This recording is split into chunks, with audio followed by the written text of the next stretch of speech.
Hey there, welcome to Broderos. Tonight, we've got hours of chilling horror stories combined with soothing rain sounds to help you relax and sleep. Before you drift off, leave a comment below and let us know where you're listening from and what time it is. And don't forget to hit that like button and subscribe right away. If you end up not enjoying it, you can always take it back later. Get cozy and let the fear take over. Have you ever had a feeling that something from the past is trying to reach you? What if it wasn't just a memory or a dream, but something more real? It was a quiet evening when it all began. I had just returned home after a long day at work. The weather outside was miserable, rain pouring relentlessly, the wind howling through the trees, shaking the windows of my apartment. I was tired, emotionally drained, and the last thing I wanted was an interruption. But as soon as I dropped my bag by the door and sat down on the couch, my phone lit up with a notification. A single message. A voice call. I didn't recognize the number. A strange feeling stirred in my stomach, but curiosity got the better of me. I tapped on the screen. The first thing that hit me wasn't the voice itself, but the sound of it. It was muffled, distorted, like it was coming from the far end of a tunnel. But there was something else, something that unsettled me. It sounded familiar. A strange, eerie familiarity that made the hairs on the back of my neck stand on end. I paused, fingers hovering over the phone, wondering if I should just end the call. But then the voice spoke again, clear this time. It was soft, almost whispered, but unmistakably urgent. Can you hear me? Please, don't forget. I froze. The voice was mine. The message seemed impossible, like a trick of the mind, but there was no mistaking it. It was me. But how? How could this be happening? I quickly swiped the call off my screen, feeling a sudden wave of unease. Maybe it was a glitch, maybe some strange prank call. I tried to shake it off, but the weight of the moment lingered, filling the apartment with a creeping dread.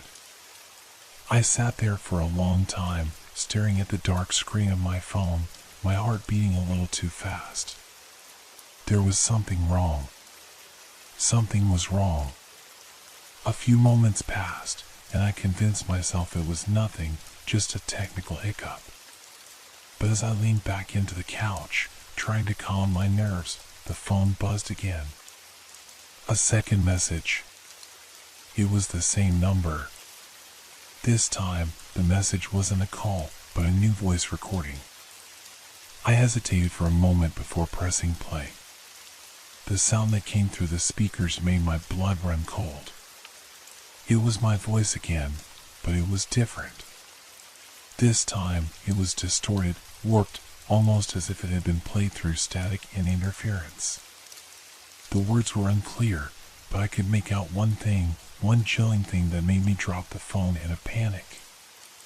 It's too late. Don't answer again. I didn't know what to think anymore. The voice sounded desperate, as though it was trying to warn me, but from where? From what? I rushed to check the caller ID, hoping it would give me a clue. But there was nothing, just an anonymous number, one I had never seen before. I stared at the screen, waiting for something to make sense, but everything seemed to blur together, like I was trapped in a nightmare. My mind raced as I tried to reason with myself. Was I losing my mind? Was this just some glitch, or, God forbid, was someone messing with me? I picked up the phone again, my hand shaking, and opened my contacts. But there was no one listed under that number. There was nothing. No information, no name, no location. I swallowed hard, feeling a surge of panic. Then, as I looked closer, I saw something that made my heart stop. In the corner of my screen, a small notification popped up, new voicemail. My blood ran cold. I hadn't received any voicemail. I hadn't even heard my phone ring. I had to open it. I had to know what was happening. I pressed the voicemail button. The voicemail greeting played, but then there was only silence. I waited, but nothing came. The line crackled softly, like static. But then, there was a faint sound, almost like a bell ringing far off in the distance. It was so subtle at first, but it grew louder, closer, as if it were approaching. I couldn't explain it. I was rooted to the spot, unable to move or speak as the bell kept tolling. And then, finally, a voice, a broken, barely recognizable whisper, came through the speaker. "I am coming for you." My heart pounded in my chest, and I dropped the phone once more, stepping back from it like it had burned me. I was hyperventilating now, panic clawing at my throat. What was happening? How was this even possible? The bell. The voice. It was all so wrong, so impossible, and yet, the longer I stood there, the more convinced I became that whatever was happening was not just in my head. Someone, was reaching out from the past. Something that was not supposed to be here. The ringing grew louder, closer, and then, before I could stop it, the phone buzzed again. But this time, it wasn't a voice message.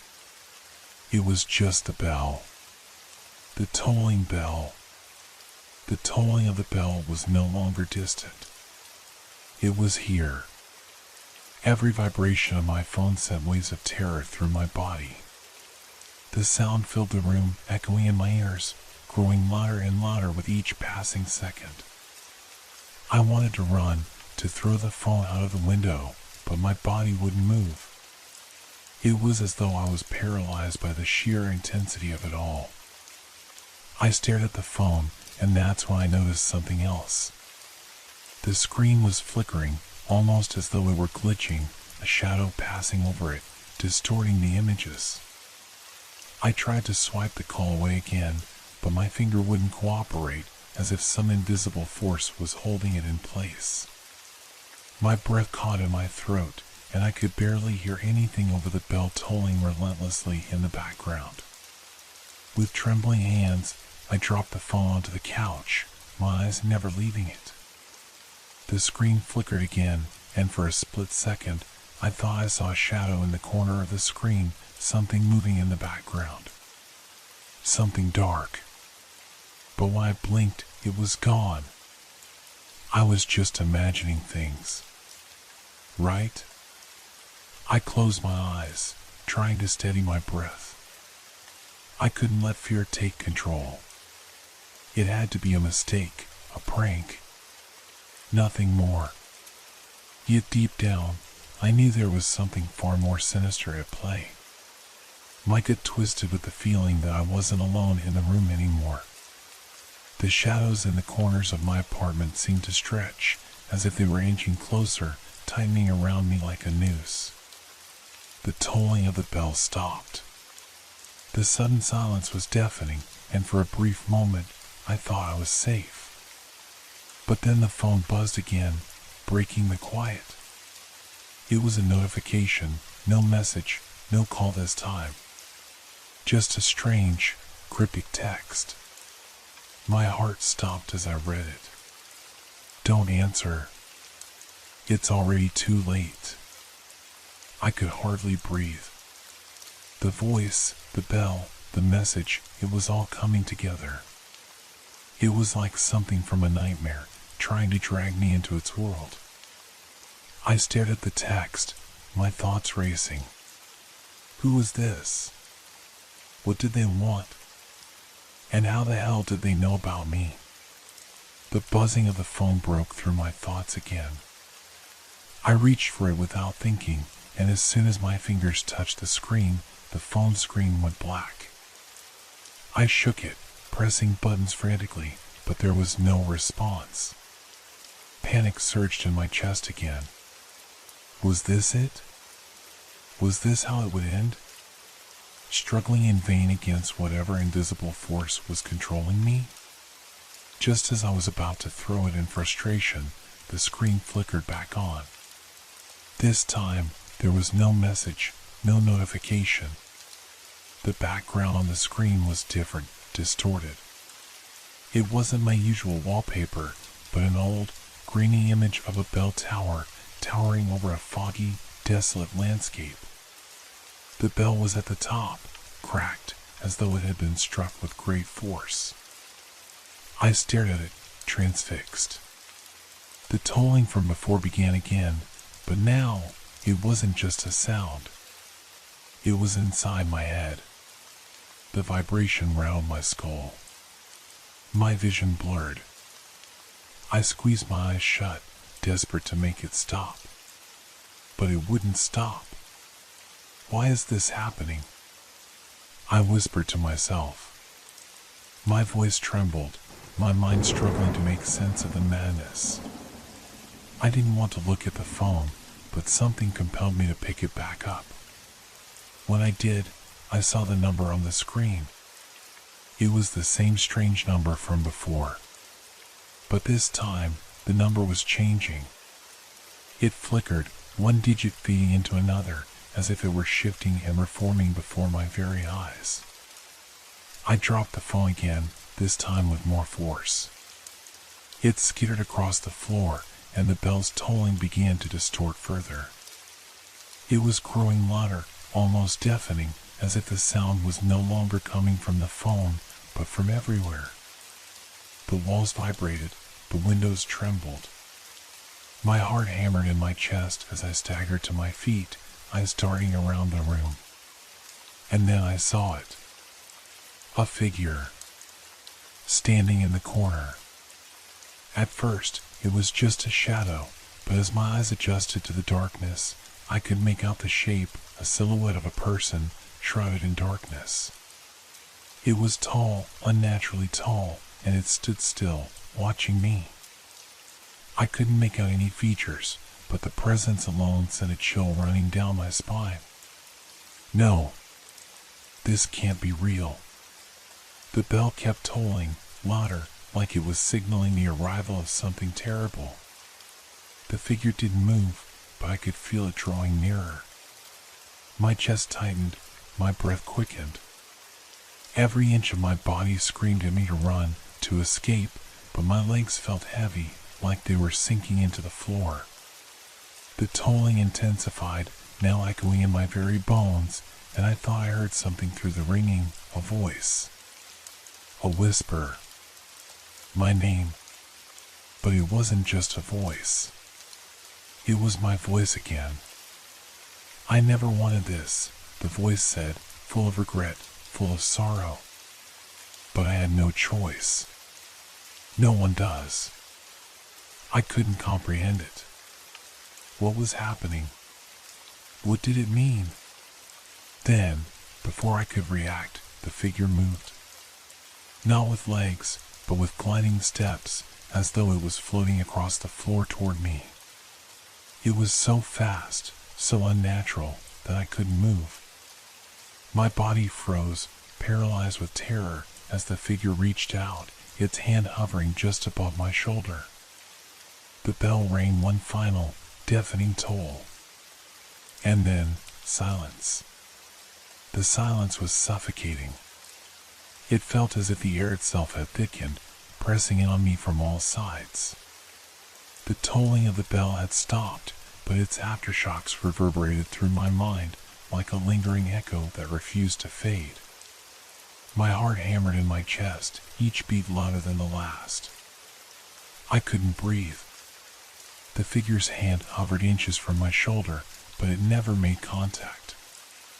It stayed there, suspended in the space between us, its presence so overwhelming that it felt like it was inside my head, inside my very soul. I could feel the weight of its gaze, even though I couldn't see its face. It was as if it were watching me, waiting for something. I wanted to scream, to shout, but my throat was dry, and my voice was trapped in a suffocating knot. I had to move. I had to escape. But my legs wouldn't obey. My body had turned to stone, frozen in terror. The room felt like it was closing in on me, the walls pressing against me with a slow, steady force. Then, a low, rasping sound filled the room, a sound like someone breathing, but deeper, more guttural. It wasn't coming from the figure, though. No, the sound seemed to be coming from inside the walls. I looked around wildly, my eyes darting to the corners of the room. The shadows seemed to shift and writhe, as if alive, stretching out toward me with hungry intent. The air grew thick with the scent of damp earth, cold metal, and something else, something rotten, like decay. It was as though the very foundation of my apartment was decaying, eroding into nothingness.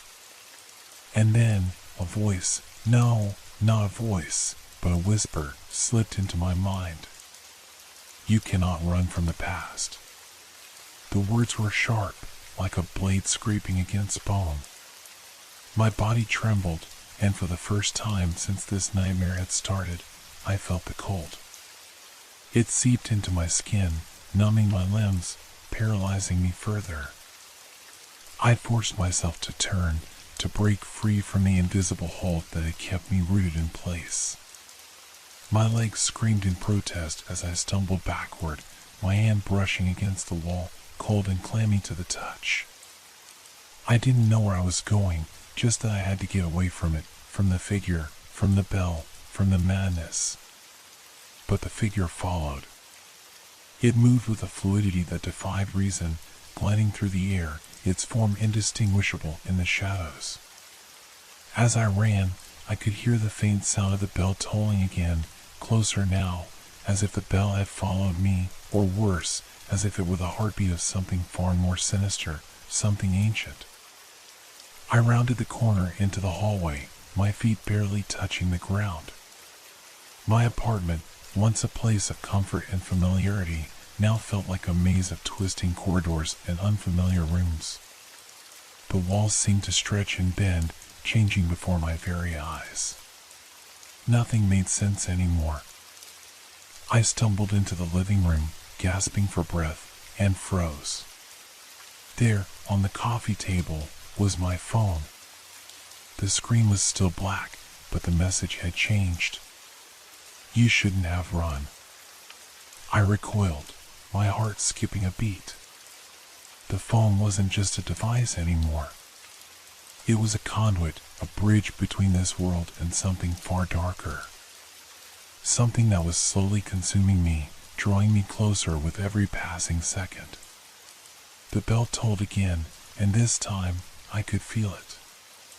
It wasn't just a sound. It was a presence. A heavy weight pressing down on my chest, threatening to crush me. I turned toward the window, desperate for any sign of the outside world, but the glass was now opaque, covered in a thick, black fog. I couldn't see through it. I couldn't escape. The whisper came again, this time clearer. Closer.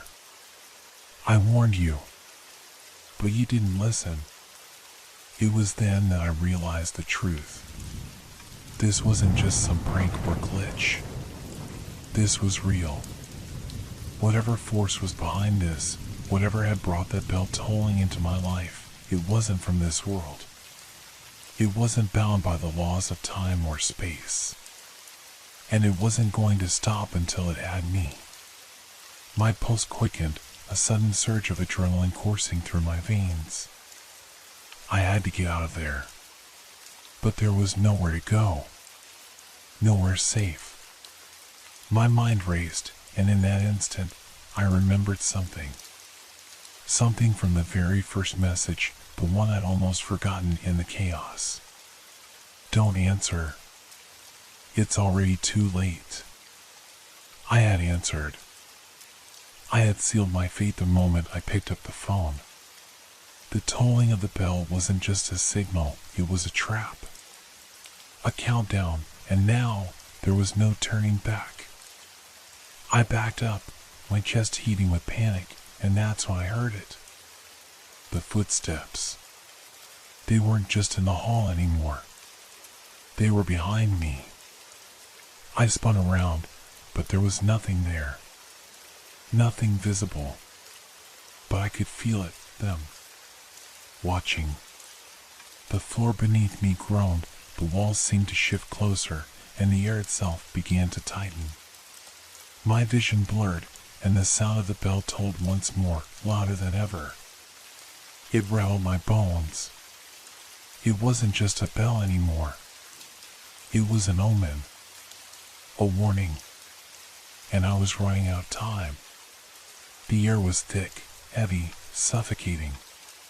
Every breath felt like I was inhaling something sharp, like the very atmosphere was slicing my lungs. My pulse raced, and every footstep I heard behind me sent a jolt of terror through my body. I had to get out. I had to, but where? I couldn't shake the feeling that the apartment itself was alive. The walls, once familiar and comforting, now seemed to breathe, expanding and contracting with each toll of the bell. The shadows in the corners of the room weren't just cast by the dim light, they seemed to stretch and reach out, as if eager to touch me, to drag me into whatever nightmare was unfolding around me. I backed toward the door, fumbling for the handle, but the cold metal felt foreign beneath my fingertips. I could hear the bell's sound echoing in my skull, the clanging vibrating through every nerve, every bone. Each toll was a blow to my sanity. My hand shook as I turned the knob, the door growing as I pushed it open. But the hallway beyond was worse. It was wrong. The dimly lit corridor was longer than it should have been, the walls too narrow. The door I had just come through seemed to have vanished, swallowed up by the darkness. I was trapped in a place that didn't follow any rules I knew. The world had twisted, reshaped itself into something unrecognizable, and the bell's toll grew louder, closer. I had no choice but to move forward, to run, but where could I go? The hall stretched endlessly in front of me. My heart pounded in my ears, drowning out everything except the sound of those footsteps, the rhythmic thudding of something that was not quite human. They were coming closer. I glanced down at my phone again, but there was no new message. No warning. It was almost as if it knew I had looked. As if it was watching me. I felt it again, the presence looming over my shoulder. That weight. The chill of it that prickled down my spine, sending my nerves into overdrive. I didn't dare look back. The walls creaked as though the apartment itself were groaning under some immense pressure. The floor beneath my feet shifted, buckling slightly, causing me to stumble. I grabbed the railing of the stairs as they suddenly appeared at the end of the hall, twisting downward in a spiral into a deeper darkness. I couldn't explain it. It was like the building was stretching, warping into some hellish, otherworldly place. I thought I saw a shadow pass across the far wall, a tall, thin figure moving in the corner of my eye, but when I turned to look, there was nothing there. Only more darkness. The phone in my hand buzzed again, and I nearly dropped it in shock. I could feel it, the cold, radiating from the screen, like it was something physical, something tangible. The message blinked at me in cold, sharp letters. Do you remember the sound? I froze. The words felt like a slap to my face. Do you remember the sound? Of course, I remembered it. The bell. But there was something else too, something buried deep in my memory, something I couldn't quite grasp. Something that tugged at the edges of my consciousness, like a name on the tip of my tongue. I had heard that sound before, hadn't I? But when? The air in the hallway shifted again, colder now, seeping into my bones. I shivered, but not from the chill. There was something else, something worse. The shadows that stretched out from the walls were no longer just shadows. They moved. They slithered, like snakes, crawling toward me. The space around me felt distorted, as though reality itself was starting to bend just for me. A whisper reached my ears, faint but unmistakable, as if it came from the depths of the walls themselves. It's not too late. It can all be undone. The voice sounded familiar, but I couldn't place it. It was calm, almost soothing, yet the words were laced with something unnatural. A promise. A lie. I swallowed hard, my throat dry, my body trembling. I couldn't stand here any longer. The shadows were closing in, inching closer with every second.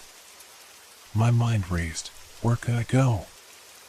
The apartment had become a maze, a labyrinth with no exits.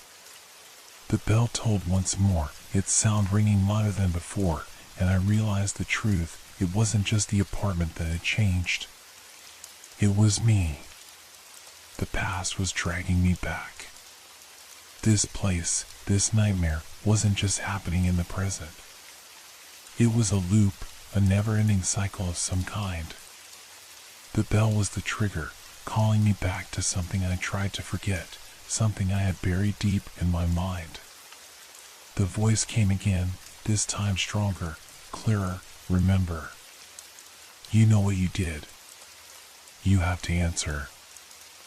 I couldn't breathe. What did it mean? I reached for the door at the end of the hallway, my fingers trembling as I wrapped them around the handle. It felt warm, alive, as though it was waiting for me. I yanked it open, stepping into what should have been the living room, but instead, I found myself staring into the same hallway I had just come from. The same walls. The same darkness. And then, the bell tolled again, so close it nearly shook the foundation of the building. It wasn't just the building that was changing. It was me. And I couldn't escape it. I tried to run again, but my legs felt like lead. I had to escape. But there was no escape from this. The sound. The darkness. The voice. It was waiting. Waiting for me to remember. I stood frozen in place, heart hammering in my chest, my breath shallow and uneven. The hallway stretched out before me like a winding path into oblivion. The bell's toll was deafening now, filling every inch of the air around me. Thud, thud, thud. It was rhythmic, relentless, like the pulse of the apartment itself. And with each toll, the walls seemed to get closer. The shadows, once mere outlines in the corners, now stretched impossibly long, as if the darkness itself were reaching for me, pulling me deeper into its grasp. I stumbled backward, my mind screaming at me to run, but my legs refused to obey. The apartment, the entire building, had become a prison, a maze with no exit. I could feel it. The presence. It was here. Watching. Waiting. Whatever it was that had followed me into this twisted place, it wasn't finished with me yet. The phone buzzed again in my hand. The screen lit up, flashing that same chilling message. Do you remember the sound? I almost dropped it, but my fingers clung to the device as if it were the only lifeline I had left. My eyes darted to the dark corners of the hallway, the edges of the room where the shadows crept. No. I had to stay focused. The sound, the bell, it was all connected to something I couldn't escape. Something I had done. But what? I couldn't remember.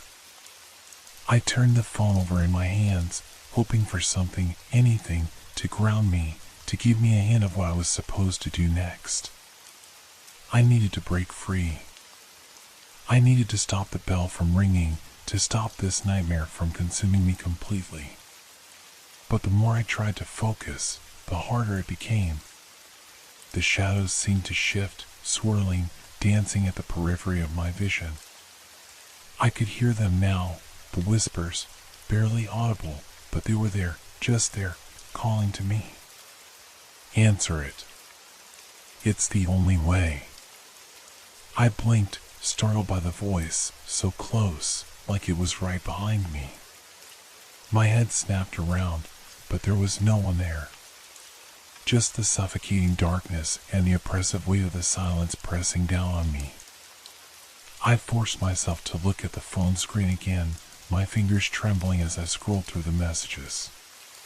Each one was the same. Do you remember the sound? And then, nothing. Just empty, cold silence. The bell tolled again, so loud now that it felt like it was vibrating in my bones. I wanted to scream, but my throat was dry, constricted. The words refused to come out. The shadows shifted again, this time more deliberately. One moved closer, stretching along the walls, its shape warping, almost like liquid. It felt like the darkness itself was alive, a living, breathing thing, stalking me, drawing closer with each second. The temperature in the room dropped. I could feel the cold settling deep into my bones, making my teeth chatter, my muscles lock up in fear. No. No, I can't stay here. I need to leave. I bolted forward, rushing toward the stairs I had seen earlier, hoping that maybe, just maybe, they would lead me out of this nightmare. But as I reached for the first step, something stopped me. A faint sound, a whisper, came from behind me. It was soft at first, almost inaudible, but it grew louder, clearer. Do you remember now? I whipped around, heart racing. The air felt thick, heavy with the weight of the words. The darkness around me seemed to pulse, as if the very walls were alive with anticipation. I could feel it now, the memory, barely out of reach. The sound. It was right there, on the edge of my mind, teasing me. What was it? What was I supposed to remember? And then it hit me. The bell. The sound. I had heard it before, when I was younger. So much younger. I had been somewhere that now felt like a dream. A place that was long gone. And there, in that place, I had heard it, the bell. It had tolled, but not just in the air.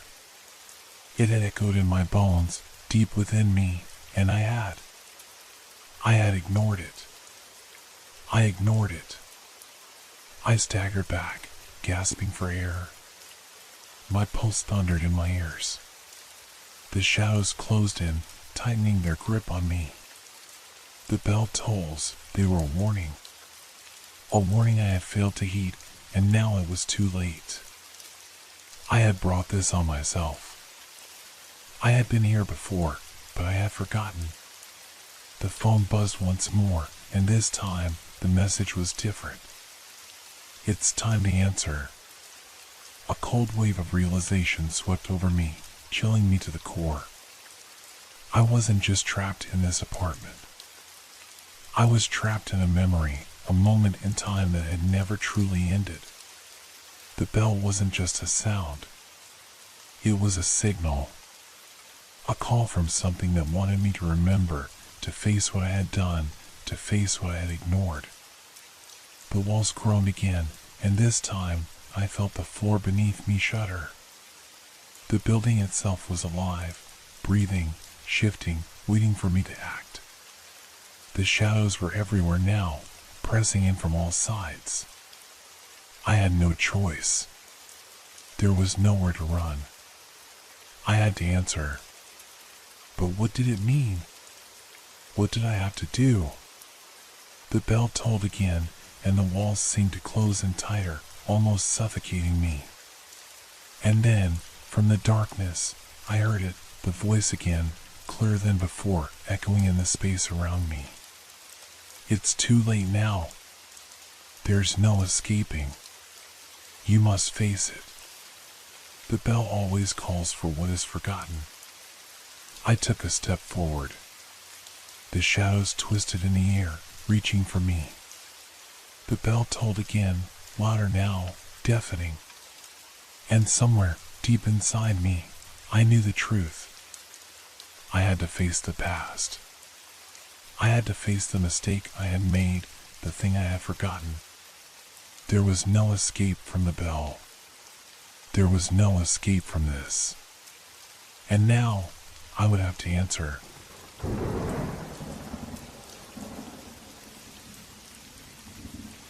What if your memories came alive, not as sweet whispers of the past, but as shadows clawing at the edges of your sanity?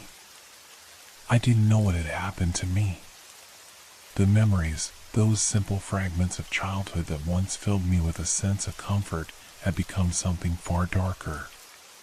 Something that no longer belonged to the past. It started innocently enough. I would sit down at my desk, trying to focus on work, when a vague smell would drift into the room. Sweet, earthy, like the scent of wet soil after rain. It would remind me of those warm summer evenings from my childhood. I would close my eyes, letting the memory wash over me, but soon the scent would become overpowering, nauseating. The walls of my room seemed to close in, the air turning thick and heavy, as if it were no longer the present I was in but something darker, something different. It was always just a smell at first, then a whisper. A soft, almost inaudible sound that seemed to float into my consciousness, like a voice calling from some distant place. I would shake it off, telling myself that it was just my mind playing tricks on me. I had no reason to fear. But the longer I stayed still, the more the voice grew louder. It wasn't in my head, it was in the room with me. I moved to stand up, but my feet felt rooted to the floor, heavy like lead.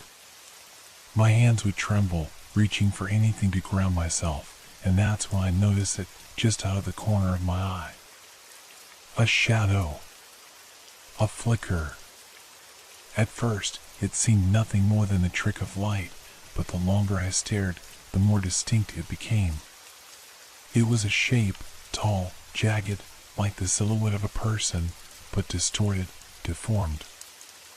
I blinked and it was gone. I shook my head, telling myself to relax. This was just stress, I said. Just the weight of responsibilities. But deep down, I knew something wasn't right. The next night, it came again. The same faint whisper, the same unsettling smell. The shadows. They were closer this time, and they didn't vanish as quickly. They lingered in the corners, stretching and contorting, growing longer, reaching toward me. I couldn't move, couldn't breathe. Every instinct in my body screamed for me to flee, but my legs wouldn't cooperate.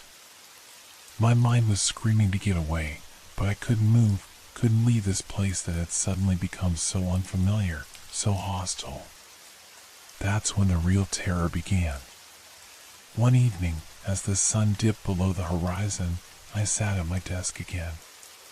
The room was dimly lit, but nothing seemed off at first. I thought maybe it was just my imagination, running wild again. I reached for my phone, hoping to distract myself, but there it was, the same smell again. The earthiness, the wet soil.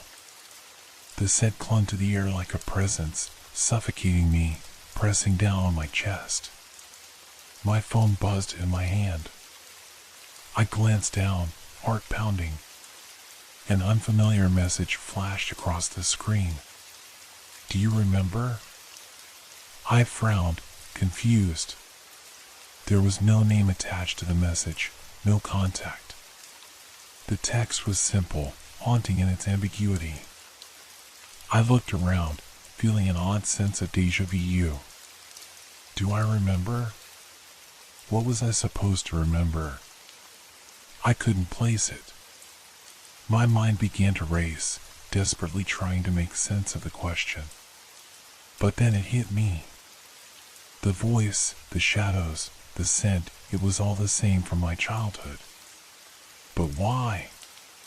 Why now? What was it trying to remind me of?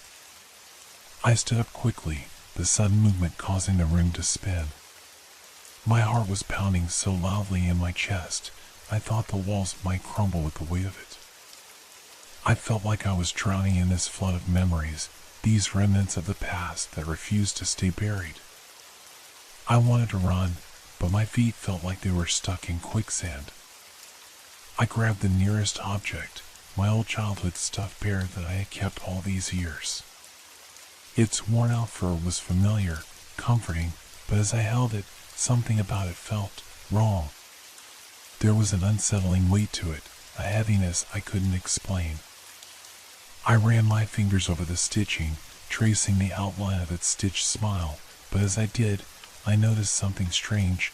The smile was crooked, twisted. The bear had always been the same, hadn't it? I turned it over in my hands, my eyes widening in horror. A small, dark stain marked the back of its neck. It wasn't dirt or dust, it was something else, something old. Something that had been there for a long time. I felt a chill run down my spine, my thoughts spiraling out of control. What was happening? Then, the room seemed to pulse. The shadows stretched, forming distinct figures that danced just outside my vision, too real to be a trick of the light. I could hear them, whispers, calls, laughter. But it wasn't the laughter of children. It was hollow, deep, distorted. It felt like something was playing with me, teasing me, reminding me of something I couldn't remember, but should have. I spun around, trying to get away from the encroaching darkness, but the shadows were everywhere now, closing in, suffocating me. The whispers grew louder, their voices melding into one, no longer distinguishable, like 1,000 voices swirling in a storm. "Do you remember now?" they asked again. I didn't answer. I didn't need to. I already knew. This wasn't just the past. It was something that had always been there, hiding just beneath the surface, waiting for me to remember. And now, I could never forget. The room was silent again. But the silence didn't feel peaceful. It was heavy, oppressive, like a weight pressing down on me. The shadows had receded, but they were still there, lurking at the edges of my perception, waiting for me to blink, to turn away, to let them back in. I was gasping for breath, my chest tight, as if the air itself had become too thick for me to inhale. My mind was racing, trying to piece together the fragmented images and sensations that had come crashing into me. The bear, the whispers, the sense of something watching me, it all felt so real, so close. And yet, part of me still clung to the hope that it was just my mind playing tricks, that I had imagined it all. But then, I noticed something. A faint crackling sound, like static on a radio, coming from the corner of the room. I turned toward it, heart pounding in my ears, my hands shaking. The noise grew louder, more distinct. It wasn't just static, it was a voice. Soft, indistinguishable at first, but slowly it became clearer, its words sharp and insistent. "Do you remember now?" I froze. The voice wasn't coming from anywhere outside. It wasn't in the room with me. It was coming from inside my head. Or perhaps from somewhere beyond, somewhere that shouldn't exist. My hands trembled as I reached for my phone, hoping to break the connection, to disconnect from whatever was happening. The screen was glowing, the light flickering erratically. But it wasn't just the screen that was flickering. The room around me seemed to flicker, as if it were made of shadows and light, constantly shifting, distorting. One moment, the walls were there, solid and real. The next, they seemed to warp and stretch, as if the very space around me was bending, conforming to something that wasn't meant to be. I looked at my phone again. The message had changed. It wasn't just one line anymore. There were more. You can't escape it. It's always been with you. Do you remember now? The words burned into my mind, each one a nail, each one a reminder. I could feel the weight of them pressing down on me, making it harder to think, to breathe.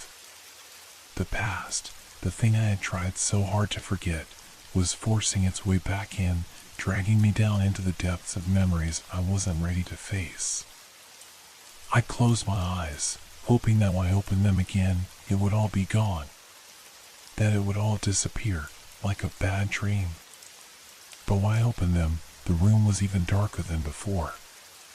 The shadows were back, and this time, they weren't just flickering. They were moving, creeping toward me with a slow, deliberate pace. My heart raced. I could feel them, growing closer, surrounding me. My instincts screamed at me to run, to escape, but my legs refused to obey. I couldn't move. I couldn't do anything but watch as the darkness closed in, as the figures in the shadows grew more distinct, more defined. They weren't human. No, not quite. One of them, tall and thin, seemed to stretch unnaturally, its limbs bending at odd angles. Its face was a blur, an outline of something familiar, yet unrecognizable. The other was smaller, crouching low to the ground, its movements quick and jerky, like something half-formed, still struggling to take shape. I couldn't tell if they were real or just figments of my overactive imagination, but the sense of dread, the overwhelming rawness of it all, told me otherwise. I could feel my mind cracking under the pressure, the whispers growing louder and louder, surrounding me. The static from before was now a chorus of voices, all speaking at once, each one growing more urgent, more insistent. You can't escape it. It's always been with you. Do you remember now? The words were a mantra, a chant echoing in my mind, twisting around my thoughts, until I could no longer tell where my memories ended and where the present began. Do you remember? I couldn't escape it. No matter how hard I tried to push it away, the past was always there, clawing its way back into my mind. The memories, the ones I had buried so deeply, were now forcing their way to the surface, flooding my consciousness with terrifying clarity. I tried to focus, to break free from the voices, the shadows, but it was like trying to hold back a tide with my bare hands. The more I struggled, the more the pressure built. I felt my body growing cold, my breath shallow and quick. I wanted to scream, to run, but I couldn't move, couldn't escape. And then, the voice spoke again. This time, it wasn't a question. It was a command. Remember. The force of it hit me like a physical blow. My vision blurred, the room spinning wildly, and then everything came flooding back. The forest. The old house. The attic. The feeling of being watched.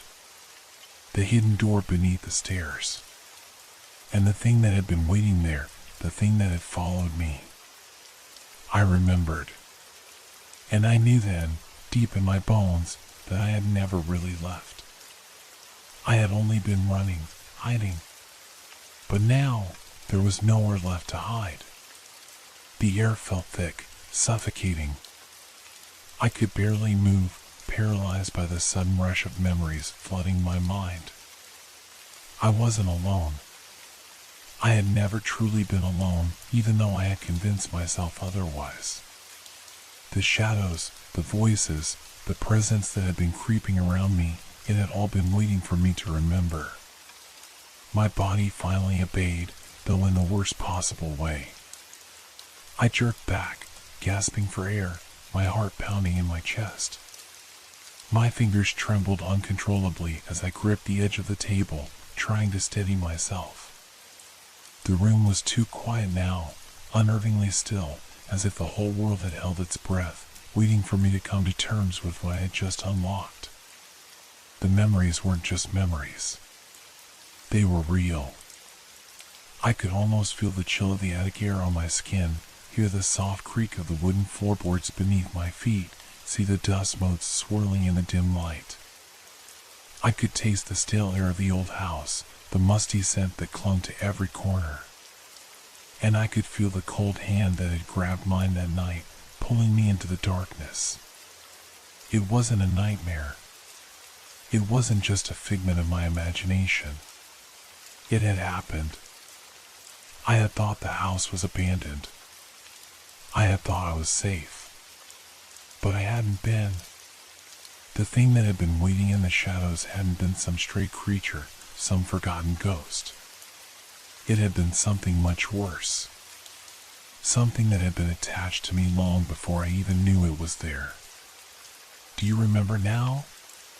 The question echoed in my mind over and over again, like a sickening chant. It was as though the past had been playing out in slow motion, like I had been watching it from a distance, helpless to stop it. I had never understood why that place had felt so wrong, why the air had felt so thick, so oppressive.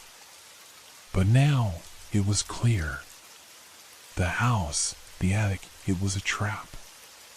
And I had been its prey. I shook my head, trying to clear the images that continued to flood my thoughts. But it was no use. They wouldn't stop.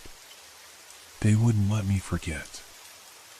I stumbled to my feet, my legs weak, my mind racing with terror. I had to get out. I had to leave this place before whatever was haunting me caught up to me again. But every step I took felt like I was sinking deeper into a nightmare. I turned toward the door, my breath ragged. The house was silent again, too quiet. The shadows had returned, stretching and shifting in the corners of my vision. I couldn't tell if they were moving closer or if I was just imagining it, but I didn't want to find out. I reached for the door handle, my fingers brushing the cold metal. But as I pulled the door open, I froze. The hallway beyond was darker than it had been before, the shadows longer, deeper. There was something wrong with it, something off. It didn't feel real. And then I heard it. A low, rasping breath, just behind me. I whipped around, but the room was empty. Nothing was there. The air was still, the silence thickening with each passing second. But the feeling of being watched was unmistakable. I closed my eyes, trying to steady myself. It's not real. It's not real. You're imagining it. I repeated the words like a mantra, but they didn't help. My skin was crawling, my senses heightened. I could feel the presence behind me, closing in, but I couldn't bring myself to look. Don't look. The thought screamed through my mind. Don't turn around. But my body betrayed me. Slowly, I turned.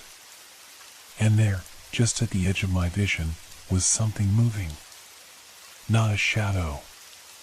Not a figment of my imagination. It was a figure, a person, standing just out of reach, watching me with an intensity that made my blood run cold. I couldn't make out its face, but I could feel its gaze. It was as though it could see right through me, peeling back my skin and my thoughts, exposing every last shred of my fear. It wasn't human. It couldn't be. But I couldn't look away.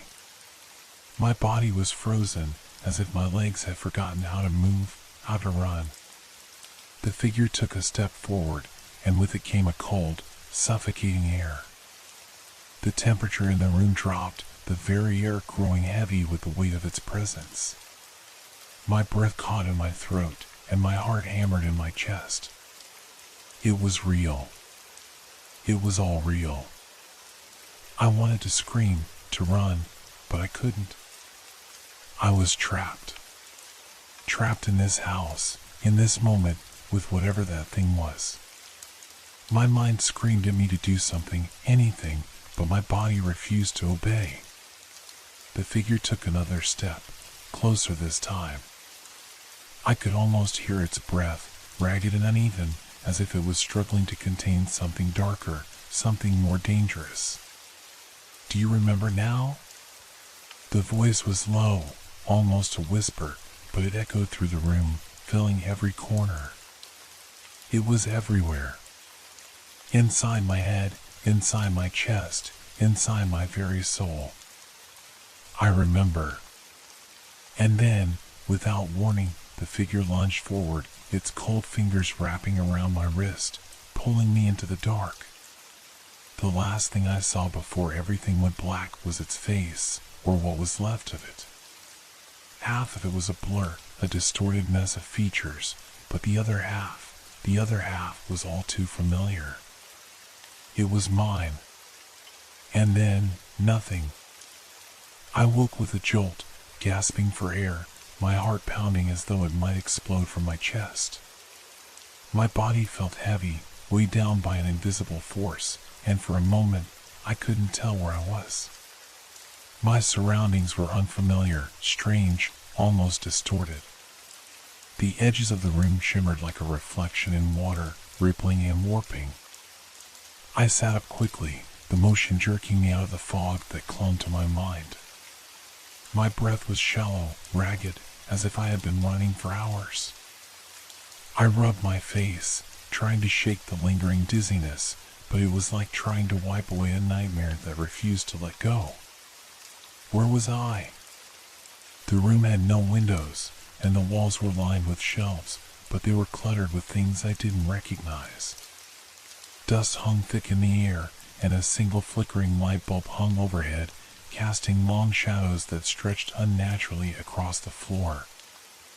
I stood, unsteady on my feet, and took a step forward, my eyes darting around the room.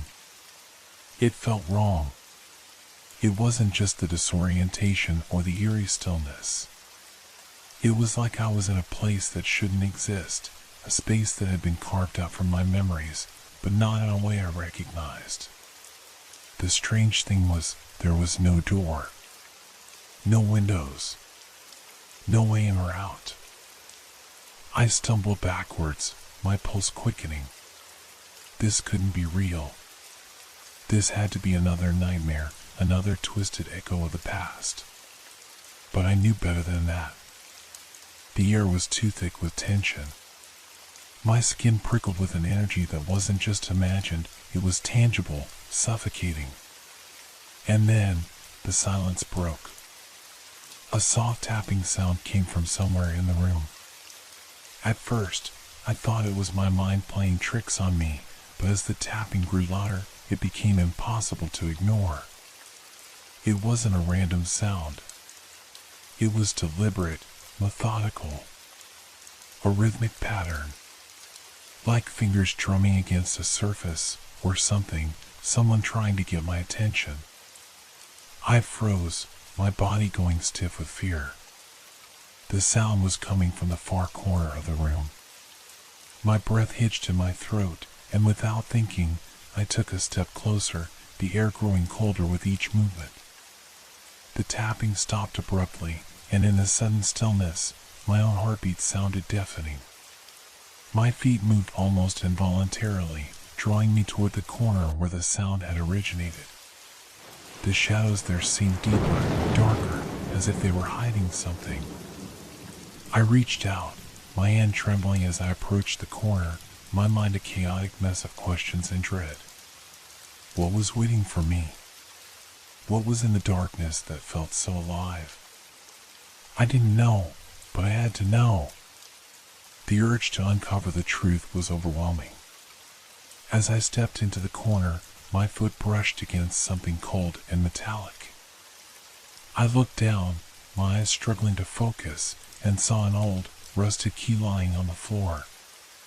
It looked out of place, as if it didn't belong here, but there it was, like some kind of clue waiting to be discovered. I bent down slowly, my hand hovering above the key for a moment before I picked it up. The moment my fingers wrapped around it, a sudden, sharp pain shot through my head. I gasped, dropping the key in shock. My vision blurred, and for a split second, everything around me seemed to shift, the walls breathing, the floor pulsating beneath my feet. The pain was gone almost as quickly as it had come, but my heart was racing, my breath coming in short gasps. I knelt down again, cautiously picking up the key, and this time I could feel the weight of it, more than just the physical weight, but something heavier, more sinister. Suddenly, the room around me seemed to shift again. The walls didn't feel like walls anymore. The floor was no longer solid beneath me. I stumbled, disoriented, my vision swimming, and before I could catch my balance, I heard a voice. A voice that was unmistakably familiar. Do you remember now? It wasn't just in my mind this time. It came from behind me, from somewhere in the room. It wasn't a whisper. It was there, like it was standing just behind me, close enough that I could feel its breath against my neck. I whipped around, my pulse surging with panic, but no one was there. I blinked, my mind reeling, and when I opened my eyes, the room had changed once again. The shelves, the dust, the flickering light, it was all gone.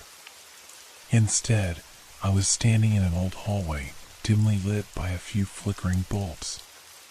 The wallpaper was peeling, the floor creaking under my feet. The air was thick with an oppressive silence, and the walls felt like they were closing in on me. I tried to move, but my body refused to obey. I was frozen in place, unable to look away from the hallway that stretched before me. The door at the end of the hall was slightly ajar, a faint light spilling through the crack. But what lay beyond that door? I didn't want to find out. But I knew I had no choice. My body began to move on its own, my legs carrying me down the hallway, step by step, toward the door. The closer I got, the more I could feel the air growing colder, thicker. The shadows in the corners seemed to watch me, moving as I moved. And then, just as I reached for the doorknob, the voice came again, louder this time. You can't escape. I stopped in my tracks, my hand frozen in midair. The words echoed in my mind, as if they had been planted there. I tried to speak, to deny it, but no words came out. My throat was dry, constricted, and the fear that gripped me was suffocating. I could feel it then. The presence. The thing that had been following me all this time, that had been lurking in the corners of my memories. It was here. I closed my eyes, my mind spinning. If I opened that door, would I finally understand what was happening? Or was I simply walking into another trap? The light from the other side of the door flickered, as if it was calling me in. And though every instinct in me screamed to run, I knew, I had to know. The doorknob felt cold under my trembling fingers. My heart hammered in my chest, each beat echoing louder than the last. I hesitated, eyes locked on the thin sliver of light spilling from the gap in the door.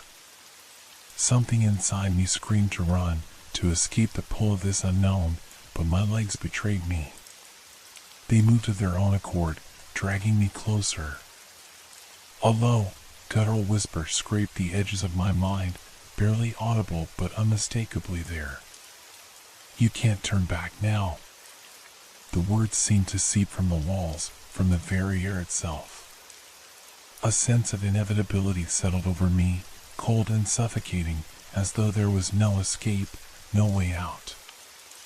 I didn't want to know what was behind that door, but the terror of the unknown seemed less terrifying than the idea of remaining in this endless, suffocating hallway. I took a deep breath, steeling myself, and twisted the doorknob. The door creaked open slowly, its hinges groaning under the strain. The light on the other side was dim but pulsed, like a heartbeat, drawing me in. I stepped forward, my body numb with fear, and crossed the threshold. For a moment, everything stood still. The room on the other side of the door was familiar. Too familiar. My breath caught in my throat as I looked around, recognizing the cluttered walls, the worn furniture. This place, it was my childhood home. The room where I had grown up. The very room I thought I had long forgotten. But it wasn't quite right. The shadows were too deep, the air too heavy. The faint smell of something burnt lingered in the air, mixing with the scent of dust and decay. The windows were boarded up, and a faint flicker of light came from an old lamp in the corner, casting long, distorted shadows across the room. It felt wrong. This wasn't the home I remembered. It was twisted, like a mockery of what should have been. I stepped forward, my footsteps slow and hesitant, my mind spinning. How had I ended up here? What was happening? Then I saw it. A figure, standing at the far end of the room. It was blurry at first, its form shifting in and out of focus like a mirage, but as I stared, it solidified. It was a person. A woman. But there was something off about her. Her face was pale, almost lifeless, and her eyes were empty, black voids, like the night sky. She was wearing an old dress, tattered at the edges, the fabric stained with something dark. She stood motionless, staring at me, and the air around her seemed to warp, the shadows flickering like flames. I felt a sharp chill run through me as I realized she was waiting for me. "You've come back," her voice echoed, distant but clear. I froze, the blood draining from my face. How did she know? How could she possibly know? Her voice came again. "I've been waiting. You can never leave." I tried to speak, but my voice caught in my throat, unable to form words. Fear gripped me, cold and suffocating, but still, I could not look away from her.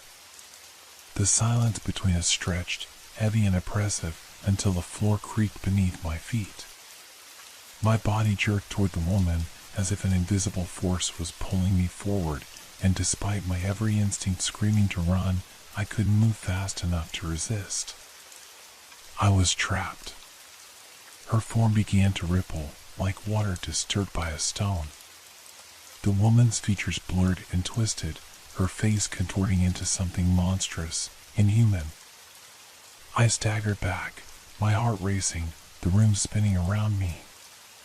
The shadows in the corners of the room grew longer, stretched by the dim light from the lamp, until they seemed to reach out, crawling toward me like tendrils. "You can't escape the past," she hissed, her voice now a low growl that echoed in my skull. "It never lets you go. You belong to me." I stumbled backward, my hands shaking, desperate to get away, but no matter how far I moved, the woman, whatever she was, seemed to follow. The shadows seemed to close in on me, pressing against my chest, choking the air from my lungs. The very walls seemed to breathe, alive with malice. "You're not real," I gasped, my voice trembling. "This is just a dream. A nightmare." The woman laughed, the sound like broken glass scraping against stone. "That's what you want to believe, isn't it? But the truth is, the nightmare never ends. It's always with you. And so am I." A sharp pain shot through my head, blurring my vision. The room swirled around me, the walls stretching and warping like they were made of rubber. I blinked rapidly, trying to focus, but everything was distorted, out of reach. And then, in an instant, the room shifted. It was no longer my childhood home. No longer the place I had tried to forget. Now it was something else, something darker.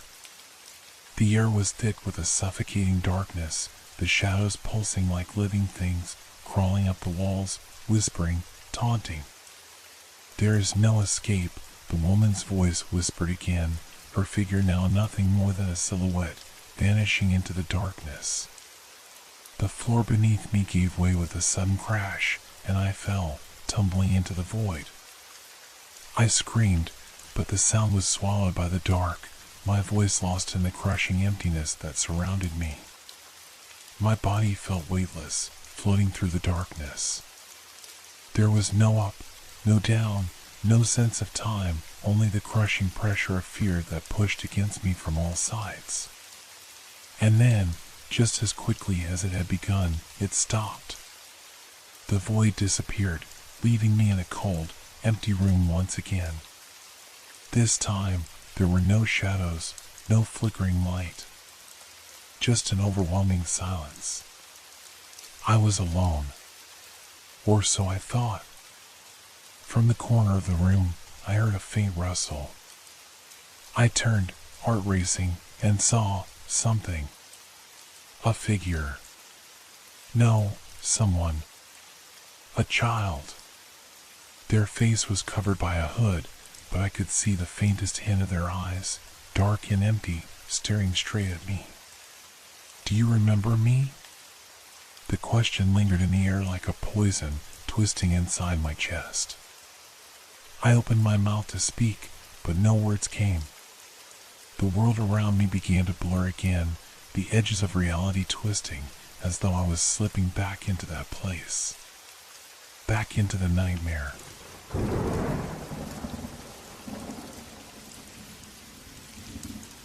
It was a quiet evening. Too quiet. I was sitting on the couch in my dimly lit living room, scrolling through my phone. The faint hum of the refrigerator was the only sound, the soft glow of the TV providing the only light. Everything seemed perfectly normal, yet something gnawed at the back of my mind. Maybe it was the silence, or maybe it was the way the shadows seemed to move ever so slightly around the edges of the room. I couldn't quite put my finger on it, but the air felt different. Tense. As though something was just out of reach, watching. I paused for a moment, setting my phone down, and listened. The house was still. Not a sound from the street outside, not even the usual hum of passing cars. I glanced toward the door, locked, of course, and then at the windows. All closed, nothing unusual. But I couldn't shake the feeling. It was when I heard it. A faint creak from somewhere in the house. I froze. The sound wasn't loud, but it was enough to make my pulse quicken. It came from upstairs, the old floorboards of the second floor groaning under some unseen weight. My heart skipped. No one should be here. I was alone. Maybe it's just the house settling, I thought, trying to reason with myself. The house was old, after all. It had its quirks. But as the minutes passed, the sounds kept coming, small, subtle, but unmistakable. Footsteps. Slow, deliberate, like someone walking across the floor. The hairs on the back of my neck stood on end. I got from the couch, every instinct telling me to move closer, to figure out what was going on. The sound was coming from the hallway. I walked cautiously, each step deliberate. The hallway seemed longer than usual, the shadows deeper. I reached for the light switch, but my hand hesitated just before I flicked it. There was something off about the shadows. They moved in a way that wasn't natural, like they were stretching toward me. Or pulling away from something that didn't belong. I stepped closer to the staircase, and that's when I noticed the smell. It was faint at first, but it grew stronger. Musty, like old wood and damp cloth, with a trace of something metallic beneath it. Blood. My stomach twisted, and I instinctively stepped back. I told myself it was just my mind playing tricks on me, but the footsteps continued, slow and measured. Not the creaking of an old house. These were footsteps. Real footsteps. I took a deep breath and moved forward, my body tense with fear. I wasn't sure if I was ready for what I might find, but something in me knew that I couldn't stay here. I had to see. I had to know. I reached the stairs, the wooden banister cold under my palm. The footsteps had stopped, but the smell remained, lingering in the air. My eyes darted around the hallway at the top of the stairs, the dark corners looking more like the mouth of some unseen creature.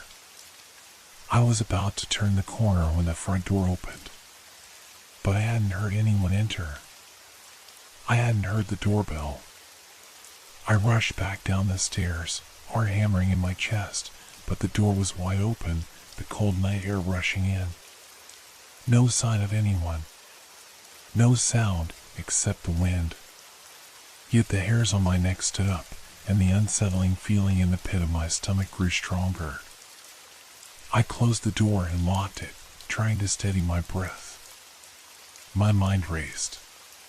What had I just heard? What had I felt? I glanced at the hallway again, and that's when I saw it. A shadow, just at the corner of my vision. I turned quickly, but nothing was there.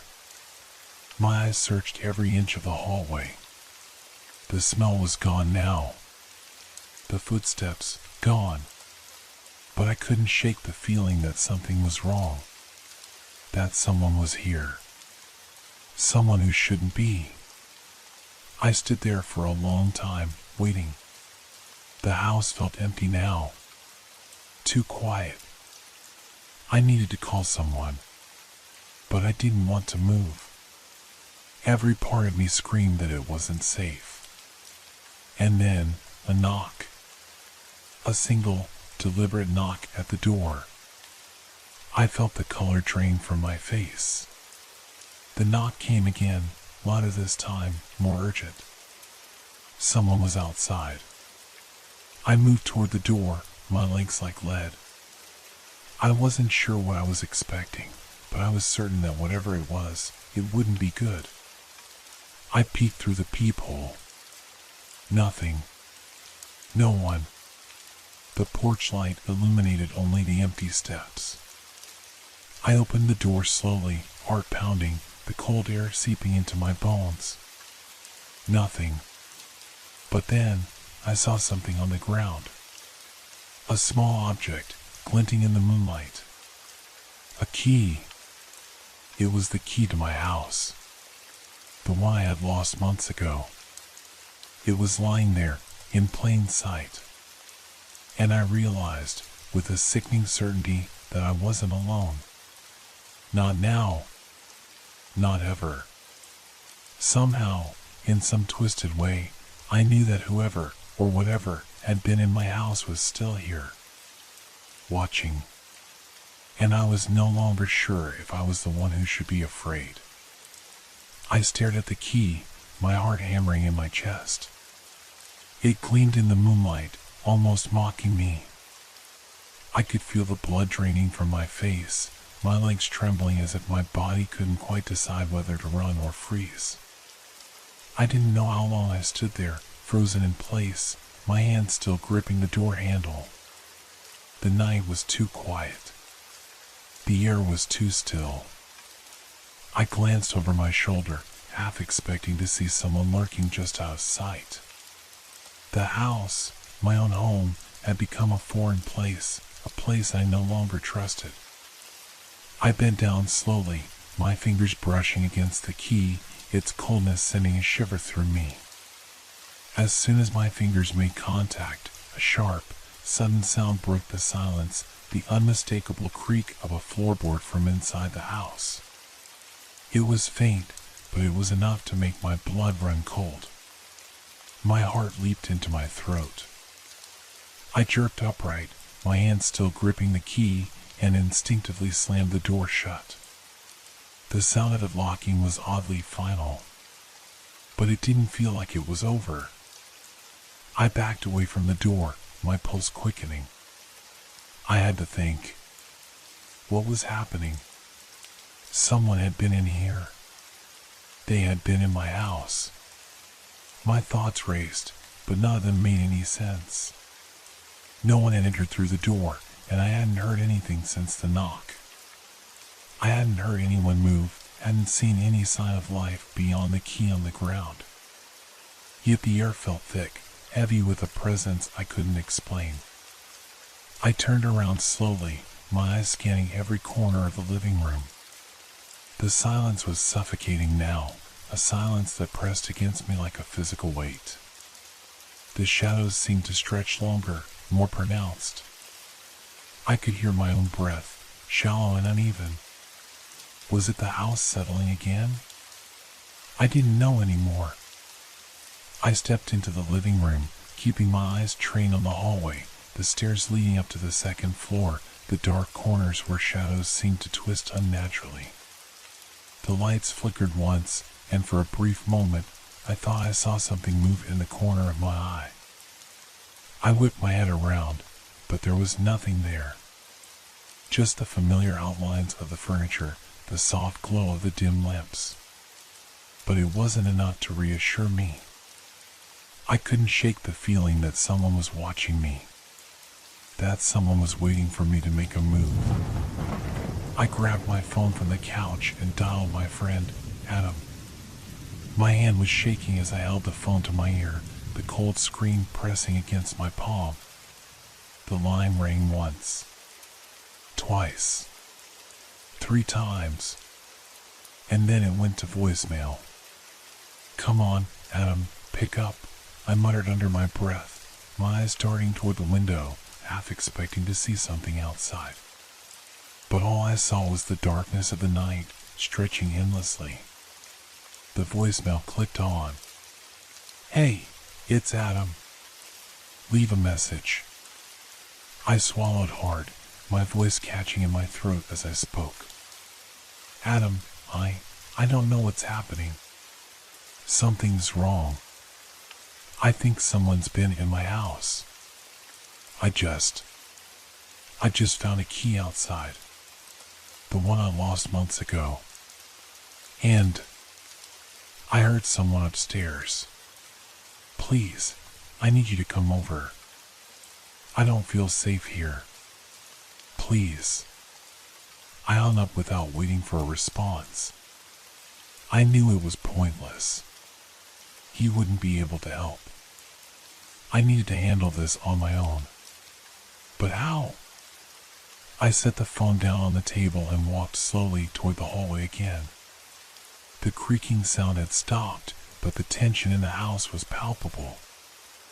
I couldn't hear anything, no footsteps, no sounds of movement. Just the eerie silence. I took a deep breath, steeling myself for whatever came next. I had to go upstairs. I had to see if anyone was there. Every nerve in my body screamed at me to turn around and leave. To run. But the thought of leaving without knowing, without finding out the truth, was too terrifying. I moved toward the stairs, my feet barely making a sound as I ascended. Each step seemed to echo louder in the otherwise quiet house. The stairs creaked under my weight, the sound magnified in the silence. My breath felt shallow, my skin cold. As I reached the top, I hesitated. The hallway stretched before me, the dim light from the bathroom casting strange shadows on the walls. The air up here was colder. My breath clouded in front of me. There was a faint smell again, just like before, musty, metallic, something unpleasant. It lingered in the air like an old wound. I could taste it, thick and bitter at the back of my throat. I took another step forward, and then I heard it again. A low, barely audible whisper. It was coming from the room at the end of the hallway. My bedroom. I froze. The whisper was faint, almost inaudible, but it was there. Like someone was speaking just beyond the threshold, speaking in a language I couldn't understand. I couldn't move. I couldn't breathe. The door to my bedroom was slightly ajar. The dim light from the hallway barely penetrated the darkness within. The whispering stopped abruptly, and for a moment, all I could hear was the frantic pounding of my own heart. What was inside? Who was inside? My hand hovered over the doorknob, my mind racing. And then I heard the voice, clear as day, right behind me. Leave. I spun around, my breath catching in my throat. But there was no one. No one behind me.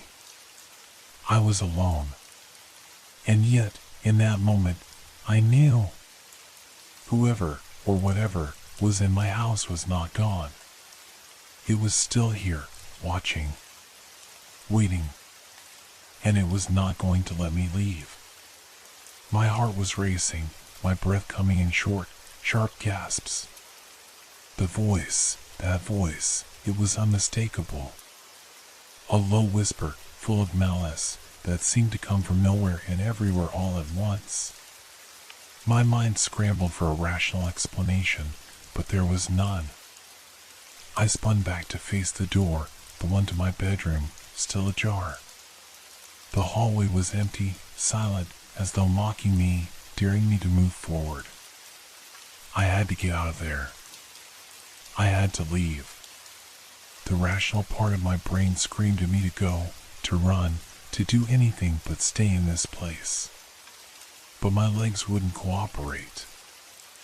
I was frozen, stuck in place as if some invisible force was holding me there.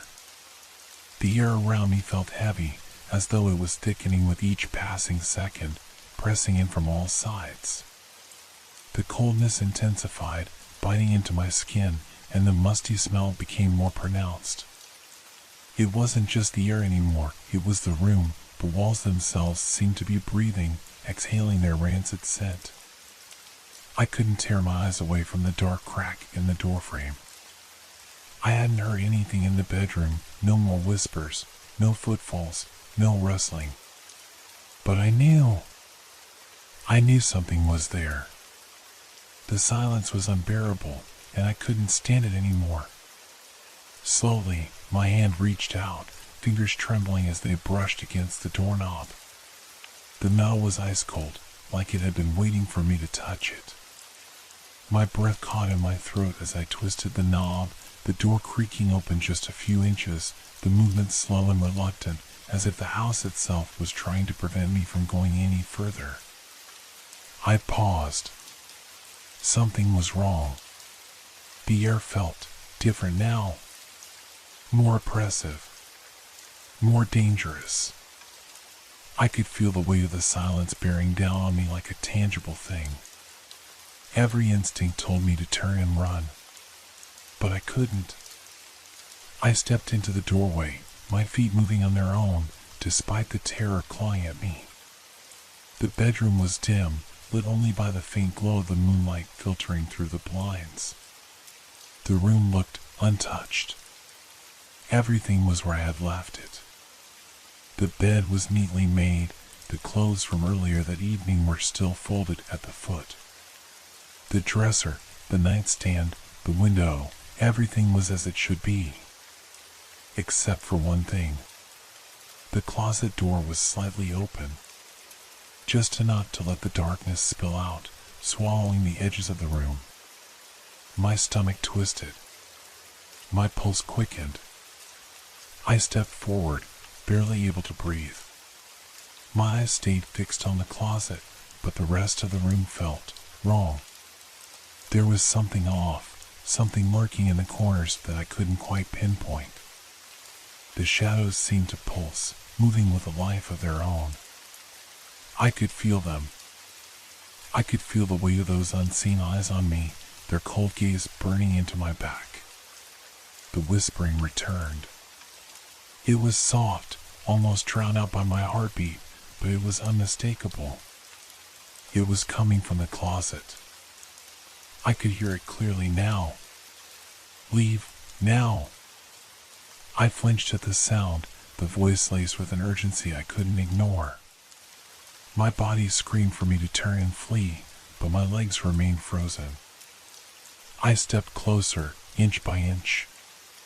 The floor creaked under my weight, echoing in the silence. The closer I got, the louder the voice became, until it was all I could hear, filling my head with its command. Leave.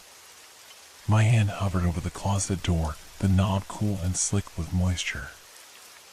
I could feel something on the other side, something that had been waiting, biding its time. My fingers clenched around the handle, and for a moment, I just stood there. I had to open it. I had to know what was inside. But I didn't want to. I wanted to turn around and leave. I wanted to forget this nightmare and pretend it was all in my head. But deep down, I knew it wasn't. I knew that something was in that closet, something that had been waiting for me. I wrenched the door open with a force that surprised even me. For a moment, there was nothing. Just darkness. Deep, suffocating blackness that swallowed the light in an instant. But then, slowly, I saw it. A figure. It wasn't human, not entirely. It was tall, taller than a person should be, and its shape was wrong. Distorted, twisted, as if it were trying to fit into a space that was too small for it. The figure seemed to blend into the darkness, its edges blurring in and out of existence like a bad television signal. I could see its eyes, though. Wide, black pits that seemed to suck in all the light around them. They stared directly at me, unblinking, unfeeling. I stumbled backward, my breath coming in ragged gasps. My mind screamed, "Run!" But my body refused to obey. I could feel my legs trembling, my heart hammering in my chest as the figure shifted, its form twisting unnaturally, as though it were stretching out toward me. I wanted to scream, to shout, to do anything to make it stop. But the words were stuck in my throat. The terror, the disbelief, it was all too much. And then, just as quickly as it had appeared, it was gone. The closet was empty again. The darkness remained, but the figure, the presence, was no longer there. I stood frozen, staring at the closet, my mind racing. Had I imagined it? Had it been a trick of the light, a figment of my mind, playing tricks on me? But then I saw it. A small, black object lying on the floor in front of the closet door. It was a key. My heart sank. The same key. The one I had found outside earlier. I didn't understand. I didn't want to understand. But I knew one thing for sure. Whatever had been in my house wasn't gone. It was still here, and it wasn't going to let me leave. My hands shook uncontrollably as I crouched down to pick up the key. It felt cold, far colder than it should have, as if it had been sitting in ice for hours. I stared at it for a long moment, my mind trying to make sense of it, but every thought seemed to slip through my fingers like sand. This can't be happening. This can't be real. I reached out for the key, my fingers barely grazing it at first, too afraid to fully touch it. But I couldn't stop myself. The curiosity, the need for answers, it was all consuming. I grasped the key, its sharp edges digging into my palm as I picked it up. I stood slowly, my legs weak, my body trembling with an instinctive fear that made my breath feel shallow. I didn't want to go back into the closet.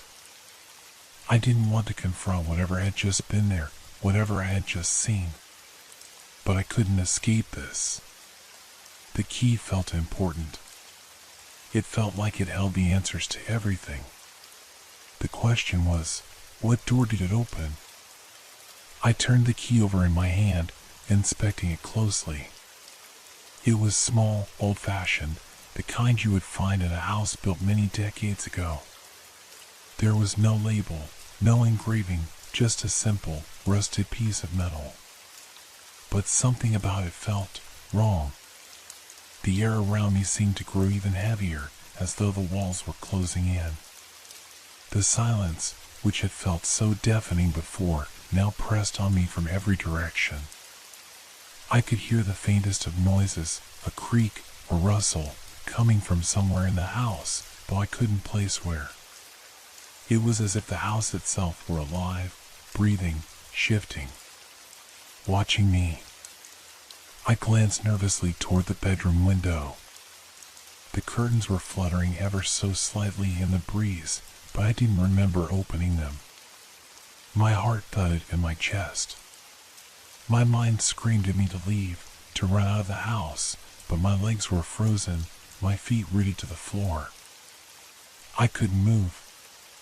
It felt as though the house was holding me here, trapping me in place. And then I heard it. A sound that sent a wave of icy dread washing over me. A soft tapping, almost too quiet to hear, coming from behind me. My breath caught in my throat. I didn't want to turn around. I didn't want to see what was there. But I knew I had to. I slowly, unwillingly, twisted my head to the side, my eyes darting toward the source of the sound. The closet door, which I had so carefully shut, was now slightly ajar. Just enough for something to move behind it. The tapping had stopped, but the presence was unmistakable. A feeling of unease, of something wrong, filled the room. I wanted to scream, to call for help, but the words stuck in my throat. The silence was deafening, and my body refused to react. Every instinct told me to get out of there, but I couldn't. It was like the house had me in its grip, and I was too terrified to break free. And then, from behind the closet door, I saw it. A figure. Just a shadow at first, barely visible against the darkness. But as my eyes adjusted, I could make out the shape of a person, tall, thin, but distorted. It moved slowly, unnaturally, its body contorting in ways that made my stomach turn. It wasn't human. My breath hitched, and I took a step backward. The figure's eyes locked onto mine, two black holes in the middle of its pale, almost translucent face. And then it smiled. A smile that wasn't right, too wide, too stretched. A grin that felt like it could split its face in half. I wanted to scream. I wanted to run, but my body wouldn't move. My feet were stuck to the floor, frozen in terror. The figure stepped closer, its long, skeletal fingers reaching out toward me, its smile widening with every inch it moved.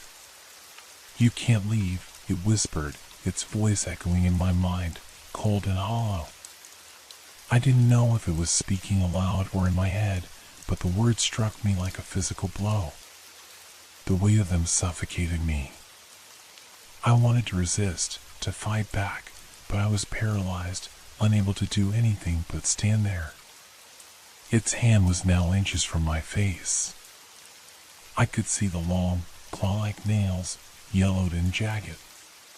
The smell, it was worse than anything I had ever experienced, like rotting meat and decay. It was suffocating. With a sudden, jerking motion, I snapped back into reality. My body reacted, finally, and I stumbled backward, crashing into the dresser. The impact knocked the breath out of me, and I collapsed onto the floor. The figure didn't move. It just stood there, watching me with those dark, empty eyes, as though it was waiting for me to do something, anything. I could feel the coldness in the room seeping deeper into my skin, and the air seemed to grow thicker, almost suffocating. I couldn't take it anymore. I scrambled to my feet, heart pounding, my mind screaming for me to run. Without thinking, I dashed out of the bedroom, slamming the door behind me. I didn't stop to look back, didn't even know where I was running to. I just needed to get away, to escape whatever that thing was. I burst into the living room, gasping for air, my hands clutching the key in a vice-like grip. I had no idea what it meant, what it was for, but I knew one thing for certain. I couldn't stay here. Whatever was in this house, whatever had been following me, it wasn't going to stop until it had me. And I had no idea how to escape. I didn't stop running. My feet pounded the wooden floorboards of the hallway as I sprinted through the darkened house, my breath ragged, lungs burning. The key in my hand felt like a heavy weight, its cold metal pressing into my palm as though it were alive, like it was somehow feeding off my fear. I didn't know where I was going. I didn't care. I just had to get away, to escape that thing. That thing in the closet, watching me with those soulless eyes. The smile. I could still see it, that grotesque grin that stretched impossibly wide. I shook my head, trying to push the image out of my mind. The hallway was longer than I remembered, the walls seeming to close in on me. I glanced over my shoulder once, just once, and instantly regretted it. There, at the end of the hall, was the closet door. Wide open. Empty. But I knew it wasn't really empty. That thing was still there, waiting. I tried to tell myself that maybe it was all in my head, that maybe I was just imagining things. But the reality of it hit me harder than any nightmare I had ever had. No. This was real. Something was in this house with me. And it wasn't going to leave until it had me. I reached the front door, my hands trembling as I fumbled with the lock. My mind raced, trying to think of anything, any way to escape this nightmare. But every time I thought about it, the reality of my situation hit me harder. I couldn't even remember the last time I'd felt safe here. The key in my hand. The one I had picked up from the closet. What did it open? The question kept gnawing at me like a persistent itch, but I couldn't focus on it now. I had to get out. I had to leave. The lock clicked, and I pulled the door open, only to freeze in place. The porch light outside flickered, casting an eerie glow on the empty yard. The air was thick and heavy, pressing down on me, and I couldn't shake the feeling that I was being watched. The wind had picked up, rustling the leaves in the trees outside, but everything else was unnaturally still. I stepped out onto the porch, my hand gripping the railing for support. The house loomed behind me, a dark, menacing silhouette. The weight of the air around me was suffocating, pressing against my chest. The last thing I wanted was to turn back and go inside, but I couldn't leave. Not yet. I glanced back at the door, hesitant, my pulse quickening. I could hear the faint sound of creaking from inside the house. It was like the house was alive, breathing, moving. The thought of going back inside was unbearable. But the key... I looked down at it again. What door does it open? I had to find out. What am I doing? I shook my head, trying to push the thought away. There was no turning back now. If I didn't face whatever was in that house, it would never stop haunting me. With a trembling hand, I stepped back inside, my mind racing. The house felt different now, as though something had shifted. It wasn't just the darkness or the oppressive silence. It was as if the house itself was waiting for me, drawing me back in. The hallway stretched before me, impossibly long. The shadows seemed to move, to crawl along the walls, as though they were alive. And in the distance, the closet door stood ajar, just as I had left it. But now, it looked different. It looked wrong. I didn't want to go back to the closet, but I had to. I had to face it.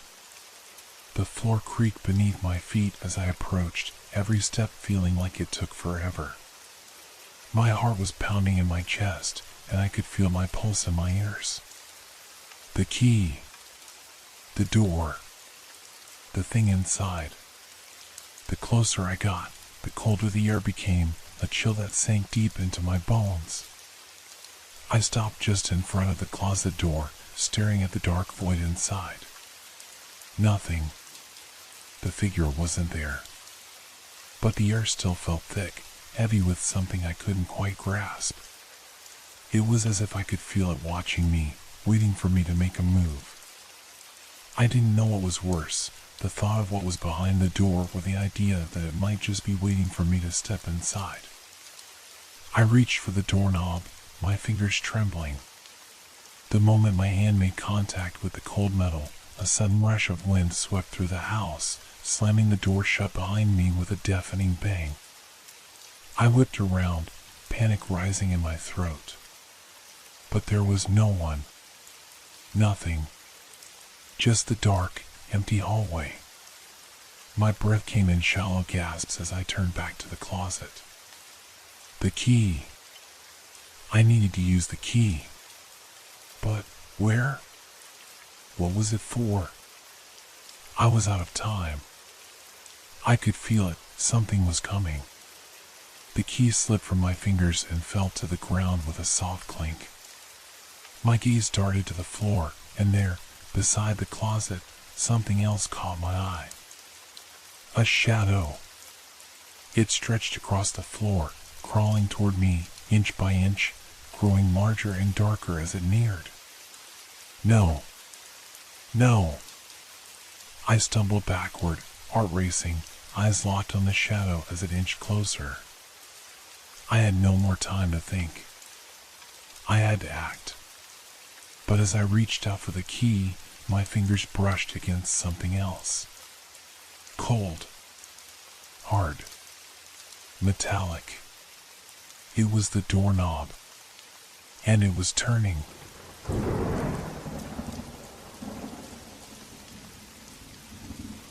Have you ever had a dream so real that, for a moment, you couldn't tell if you were still asleep or if it was really happening?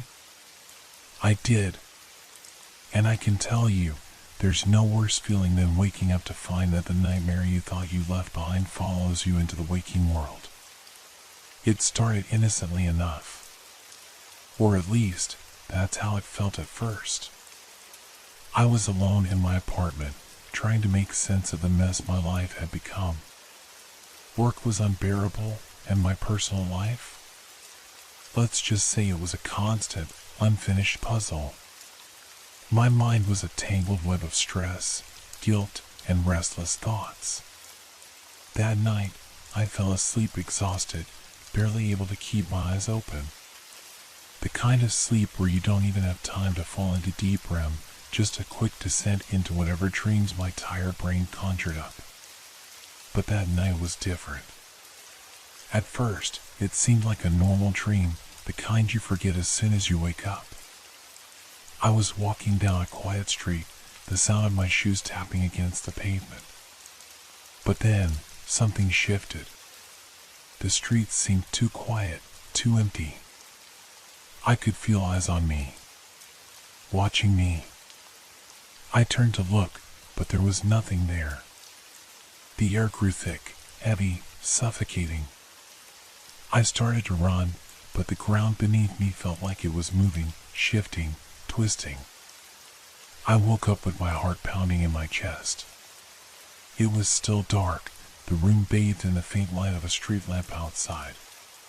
But the unsettling feeling lingered. I looked around, half expecting to see something in the shadows, but nothing. I told myself it was just a dream. But when I looked at my phone, the time had changed.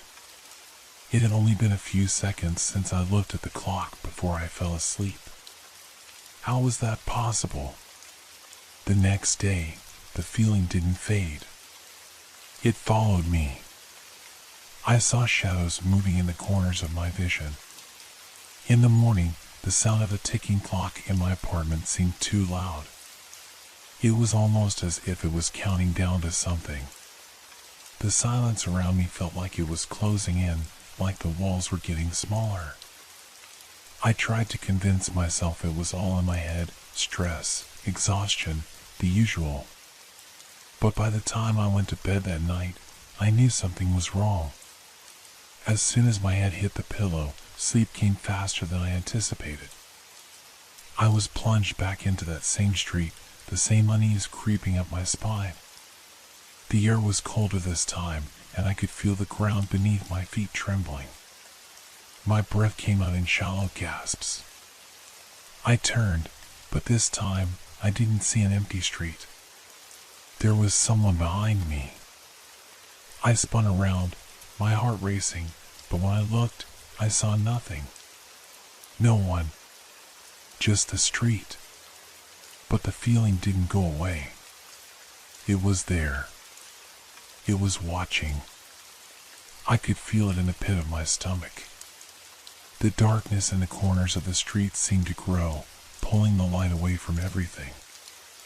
I started running again, but this time the street was endless.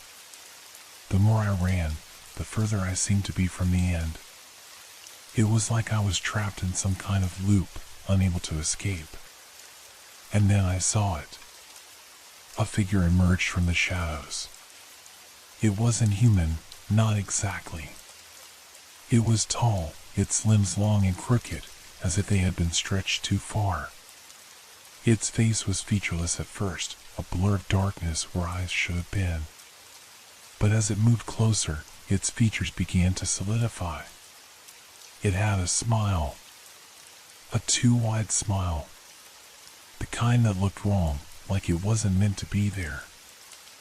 I tried to scream, but no sound came out.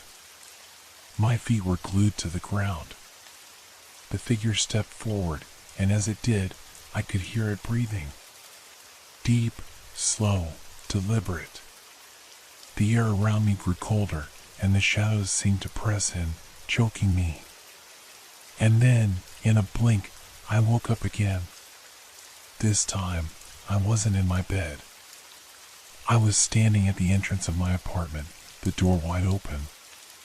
The hallway was dark, but I could see something in the corner of my eye, something moving. I froze, my pulse skyrocketing. My hands trembled. I took a step forward, and the sound of something dragging across the floor echoed down the hallway. My apartment was just as I had left it, but something was different. The shadows didn't feel right. The walls seemed to press in closer. And then I heard it. A whisper. Soft, like it was coming from the corners of the room.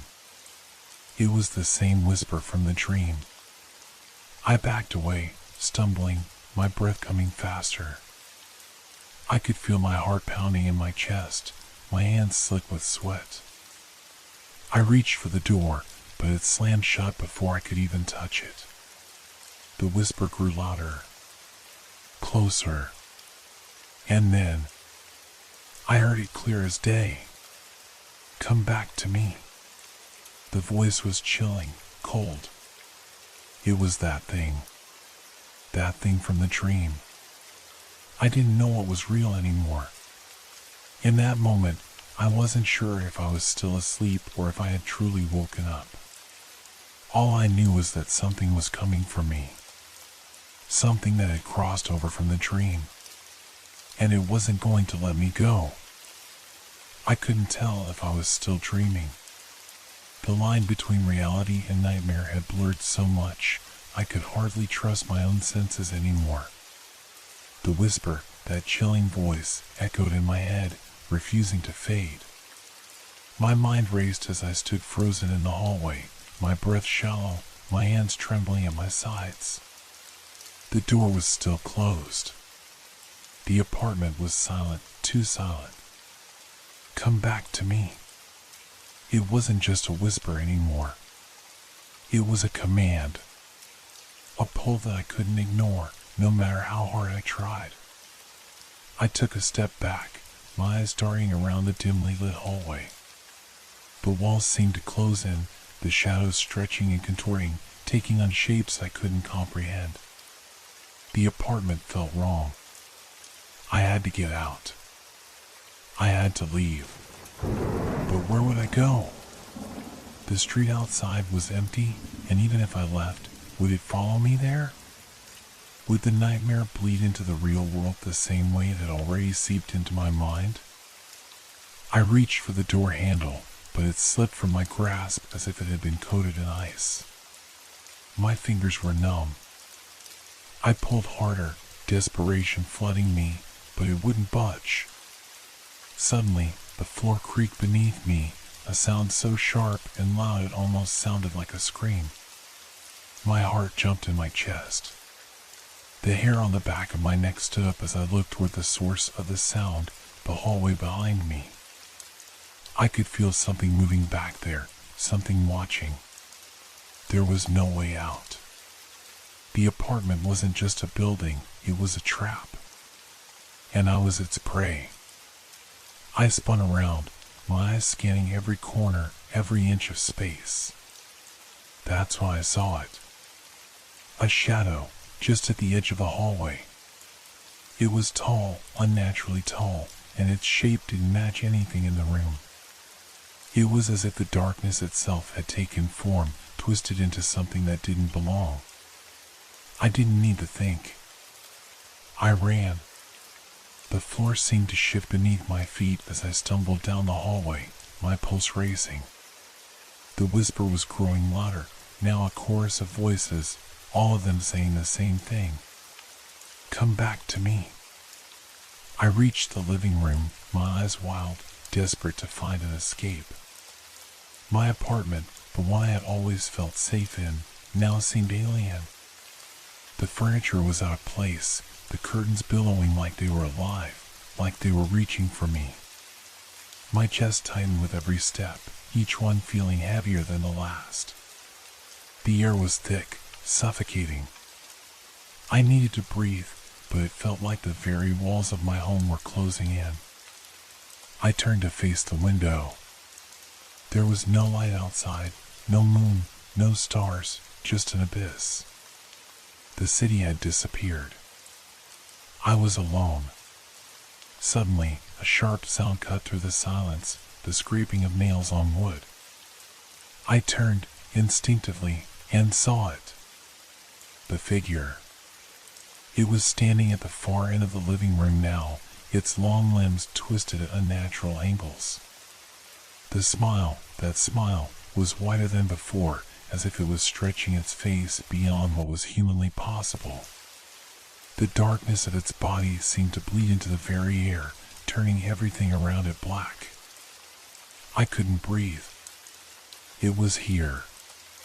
The thing stepped forward, its movement too smooth, too fluid. It wasn't like anything I had ever seen.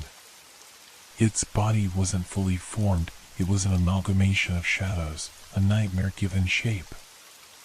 I could feel its presence pushing against me, suffocating me. I tried to speak, but my voice caught in my throat.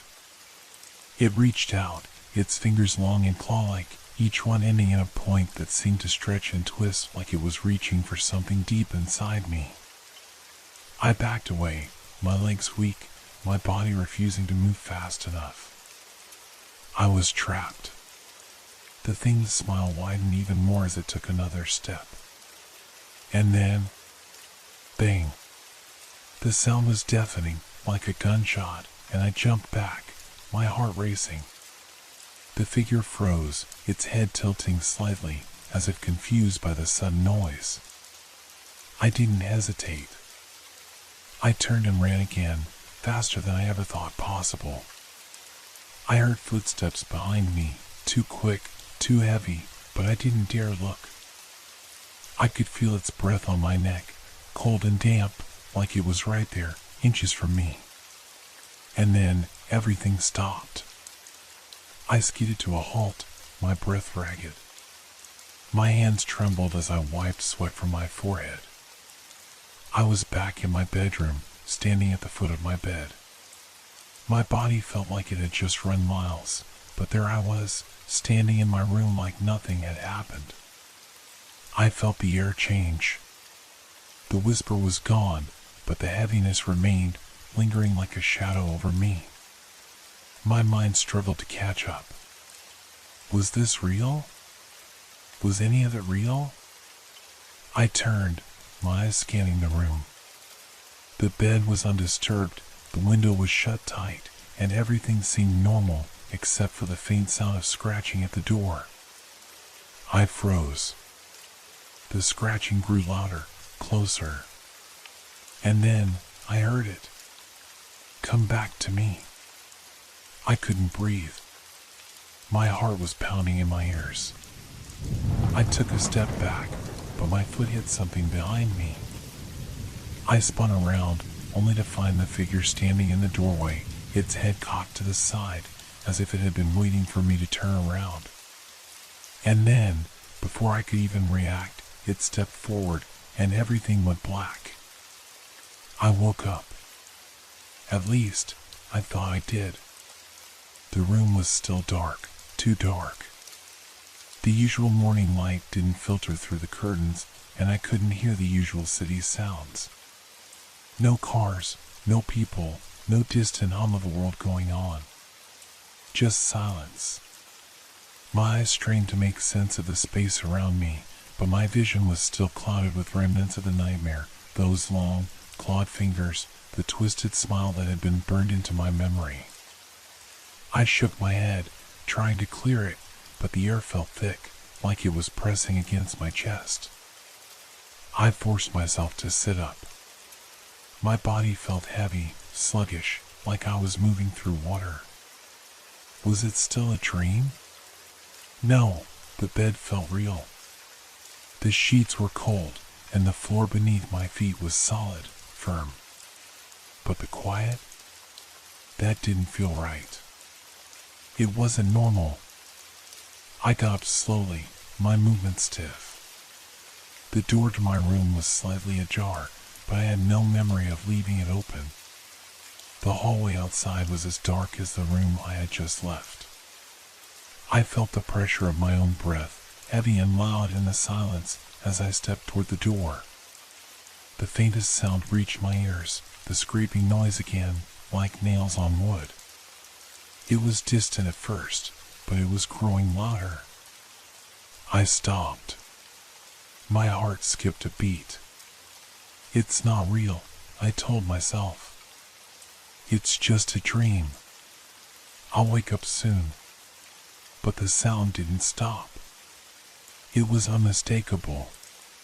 My blood ran cold as I realized it was coming from inside my apartment, not outside. Something, or someone, was moving around, and I wasn't alone. I should have called the police. I should have grabbed my phone. But my hands were shaking too violently to do either.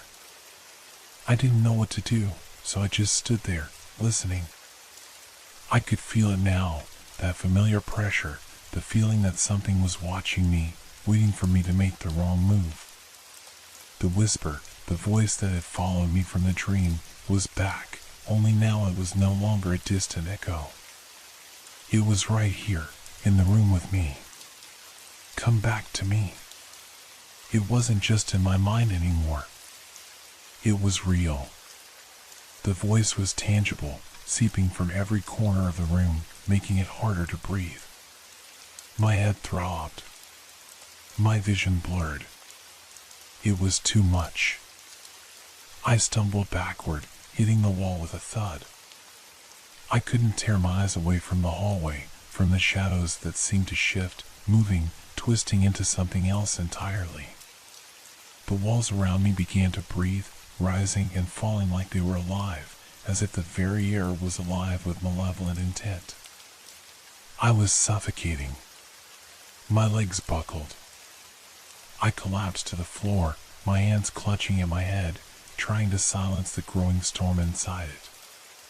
It felt like the weight of the entire room was pressing down on me, as though reality itself was breaking apart, piece by piece. I couldn't move. I couldn't think. The scratching noise was closer now, and I could hear something else too. Something that wasn't a sound but a presence. A coldness. The hair on my arms stood up as I slowly lifted my gaze. There, in the doorway, was the figure. Its silhouette was impossible to ignore, its form stretched and malformed, distorted by the darkness. The smile, it wasn't just a smile anymore. It had expanded, almost reaching its ears, and the eyes, those eyes, they glowed with an eerie, unnatural light. I tried to scream, but no sound came out. I tried to run, but my legs wouldn't obey. The figure stepped closer, its movements unnaturally smooth, gliding across the floor like it was floating. Its eyes locked onto mine, and I could feel it, like fingers digging into my chest, tightening, suffocating. Come back to me. The voice was louder now, almost as if it was speaking directly into my mind. I could feel my thoughts unraveling, fraying at the edges. It reached out toward me, its hands, no, its claws, extended in a slow, deliberate movement. The smell of decay filled the air, nauseating, suffocating. I could taste it in the back of my throat. I tried to back away, but there was nowhere to go. I was pinned to the floor, unable to escape. And then it touched me. The sensation was cold. Freezing. Its fingers wrapped around my wrist, and a shock ran through my body, as if I were being dragged into another world, one darker, colder, more twisted than anything I had ever known. My skin burned where it touched me, but there was no pain, only a deep, soul-crushing fear. I gasped, struggling to break free, but its grip tightened, and the world around me began to swirl. Reality itself started to fracture, like a shattered mirror, each piece reflecting a nightmare of its own. My vision blurred, and the shadows closed in, swallowing everything. Suddenly, there was a sharp, blinding pain, and I screamed. But no sound came. I was falling through an endless void. And then, I woke up. But not really. My eyes shot open, and I was lying on my bed, drenched in sweat, my heart still racing. My room was the same, exactly as I had left it, but something felt wrong. The air was too still. The silence was suffocating. I reached out and grabbed my phone, my hands still trembling. I checked the time. It was just after 3 a.m. It was just a dream, I told myself. But something caught my eye. The door to my bedroom was slightly ajar. And the floor, there were fresh footprints on the carpet, leading straight to my bed. The cold, familiar whisper slid into my mind again. Come back to me. I felt the hairs on the back of my neck rise. I stared at the footprints. At first, my mind tried to rationalize it. Maybe it was just dust. Maybe the carpet had shifted in some way that left an imprint. But as my gaze lingered on the prints, a deeper, unsettling thought took root. These weren't just random marks, they were deliberate. Each print was too clean, too precise, as though someone had walked through the room only moments ago. I could feel my heartbeat in my throat as I slowly scanned the room. The same quiet suffocated me, but now it felt like the silence was pressing against my eardrums, making it impossible to think straight. The door, which had been slightly ajar, now seemed to be just a bit more open than before. My pulse quickened. I didn't remember opening it. I hadn't moved. My body was frozen, rooted to the spot as the whisper that had haunted me in my sleep slithered through my thoughts again, louder this time. Come back to me. I knew I couldn't ignore it. But I didn't know if I was even able to make a decision. My body ached with exhaustion, my limbs heavy and unresponsive. Was I still dreaming? Was I caught between two worlds, the waking world and the twisted reality that seemed to be bleeding into it? The floor beneath me creaked as I shifted, my eyes never leaving the darkened doorway. Every fiber of my being told me to get up, to run, to lock myself away in another room, but my feet remained rooted to the ground. Every time I thought I could move, my body betrayed me, sinking deeper into an unexplainable paralysis. I had to remind myself that I was awake. I had to remind myself that this was real. But how could I trust that when my mind, my senses, were so warped by the nightmares? The air smelled different now, too heavier, with an edge to it, like wet earth mixed with something metallic, like blood. I shivered involuntarily, my breath catching in my throat. Come back to me. I heard it again, but this time it wasn't just a voice in my head. It was coming from the hallway. I didn't have the courage to look directly at the door. I couldn't. Instead, I found myself staring at the footprints trailing from the threshold, moving toward me. The pattern was unnatural. The marks were too clean, too distinct, like someone had walked through the room carefully, purposefully. I could almost see the presence, hovering just beyond the door, waiting for me to cross that threshold. I swallowed hard, my mouth dry, but I had no choice. I had to leave the room. I had to confront whatever this was, or it would consume me entirely. It was like an invisible force was dragging me toward the door, pulling me closer to the source of the nightmare that had followed me from my dreams. My legs finally responded, moving stiffly, unwillingly, but they carried me closer to the door, one step at a time. The hallway stretched out before me, long and dark, the shadows flickering and shifting at the edges of my vision. A thud echoed from somewhere deeper in the apartment. I froze. The noise had come from the living room, soft, distant, but unmistakable.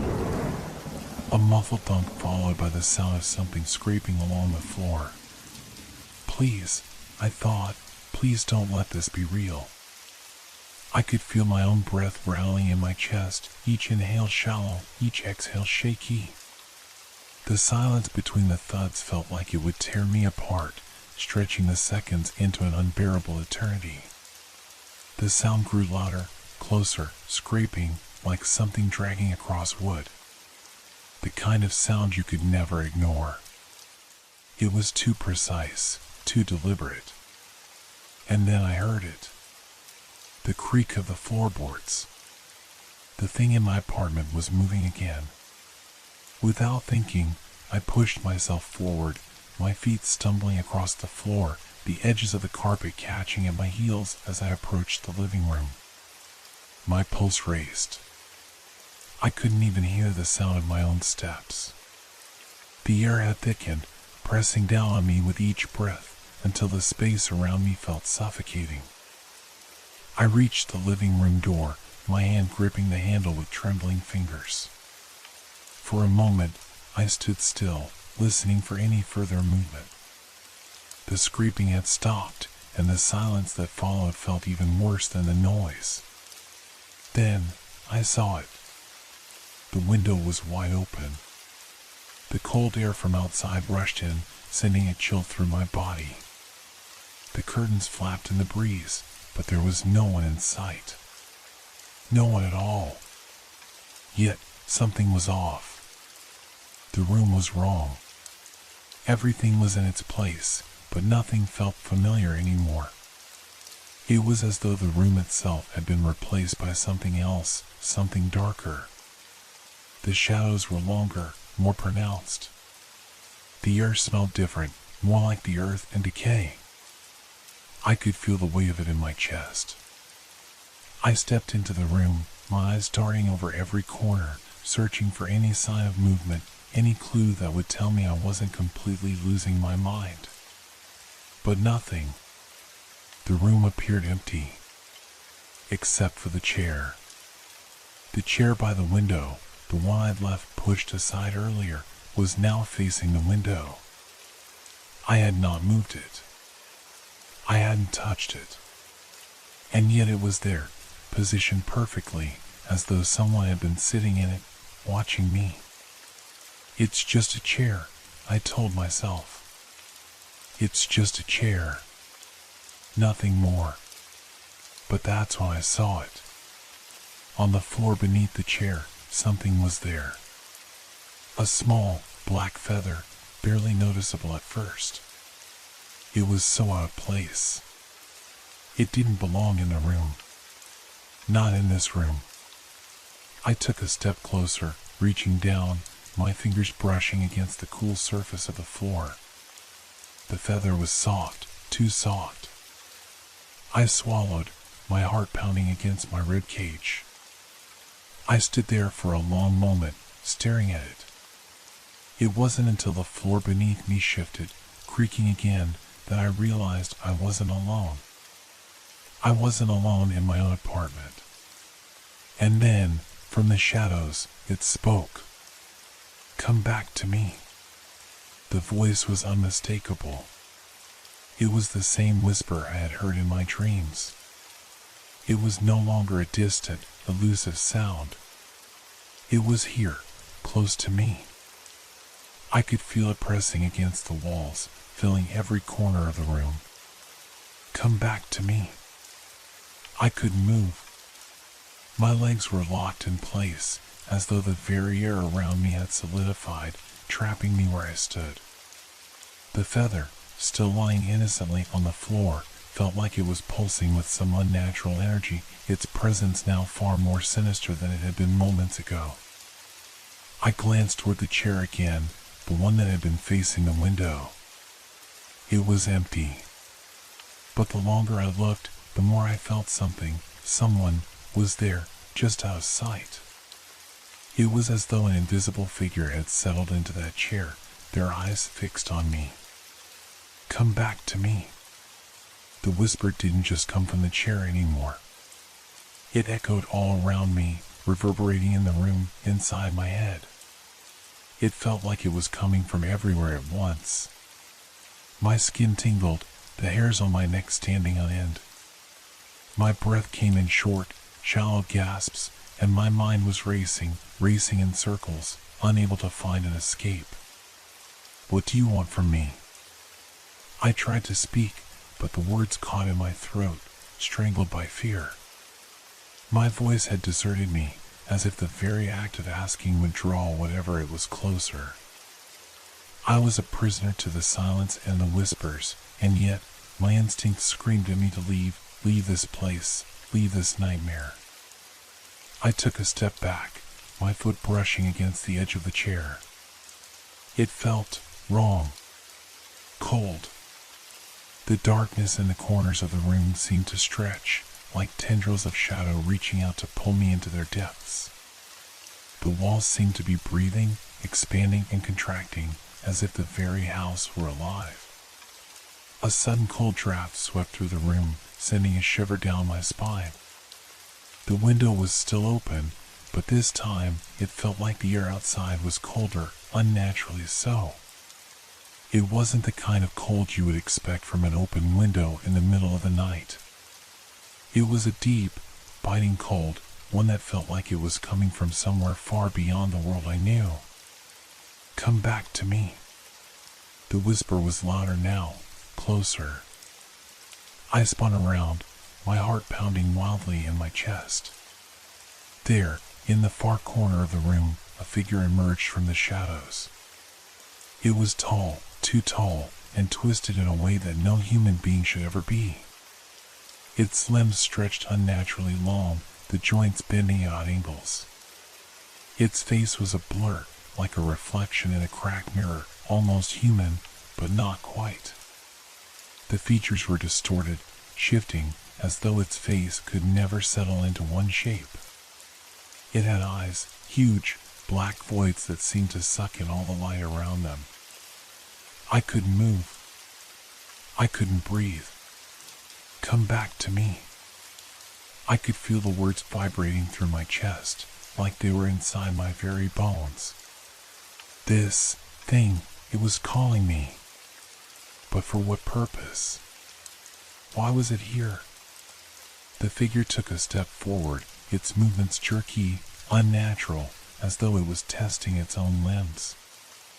I could hear the sound of its body shifting, cracking, as though it were still adjusting to the space it inhabited.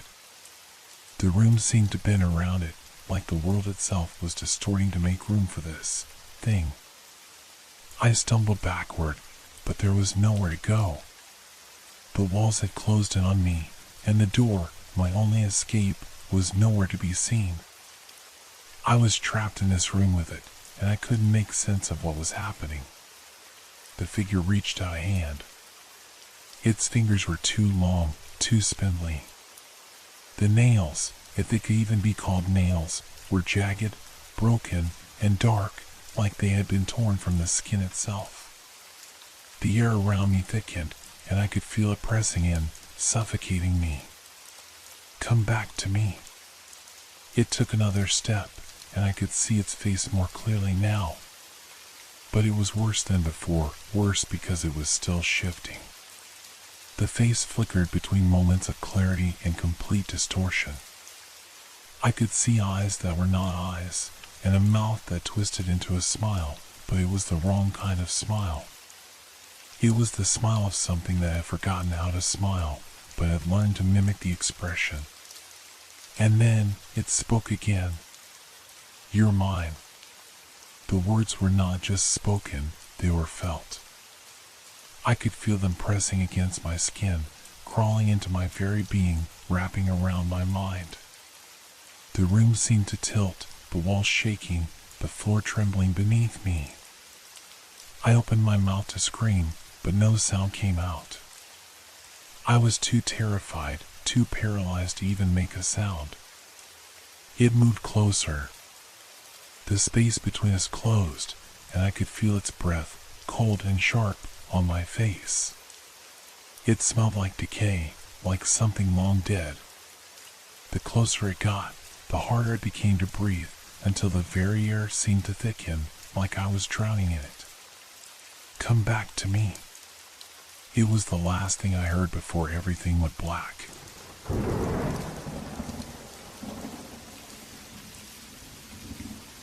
I stared at the clock, my eyes fixed on the ticking hands. It was 2:43 a.m., or was it? The second hand seemed to freeze, then jerk forward, skipping an entire tick. Time was playing tricks on me, and I couldn't understand why. I could feel it, the slow, creeping sensation that something was wrong. As if every second stretched longer, like it was slowly suffocating me.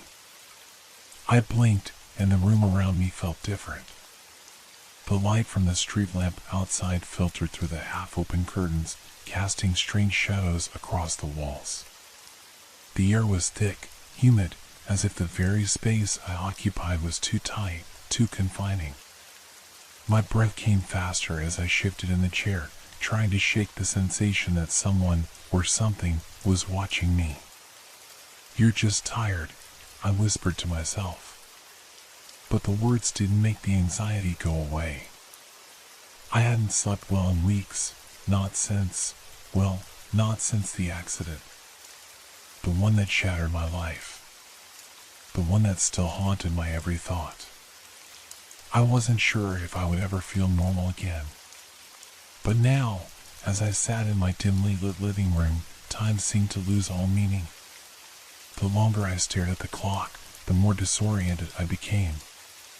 The ticking was so loud, echoing in my ears like a warning I couldn't comprehend. A noise. A sound, not unlike the faint thrum of a heartbeat, filled the silence of the room.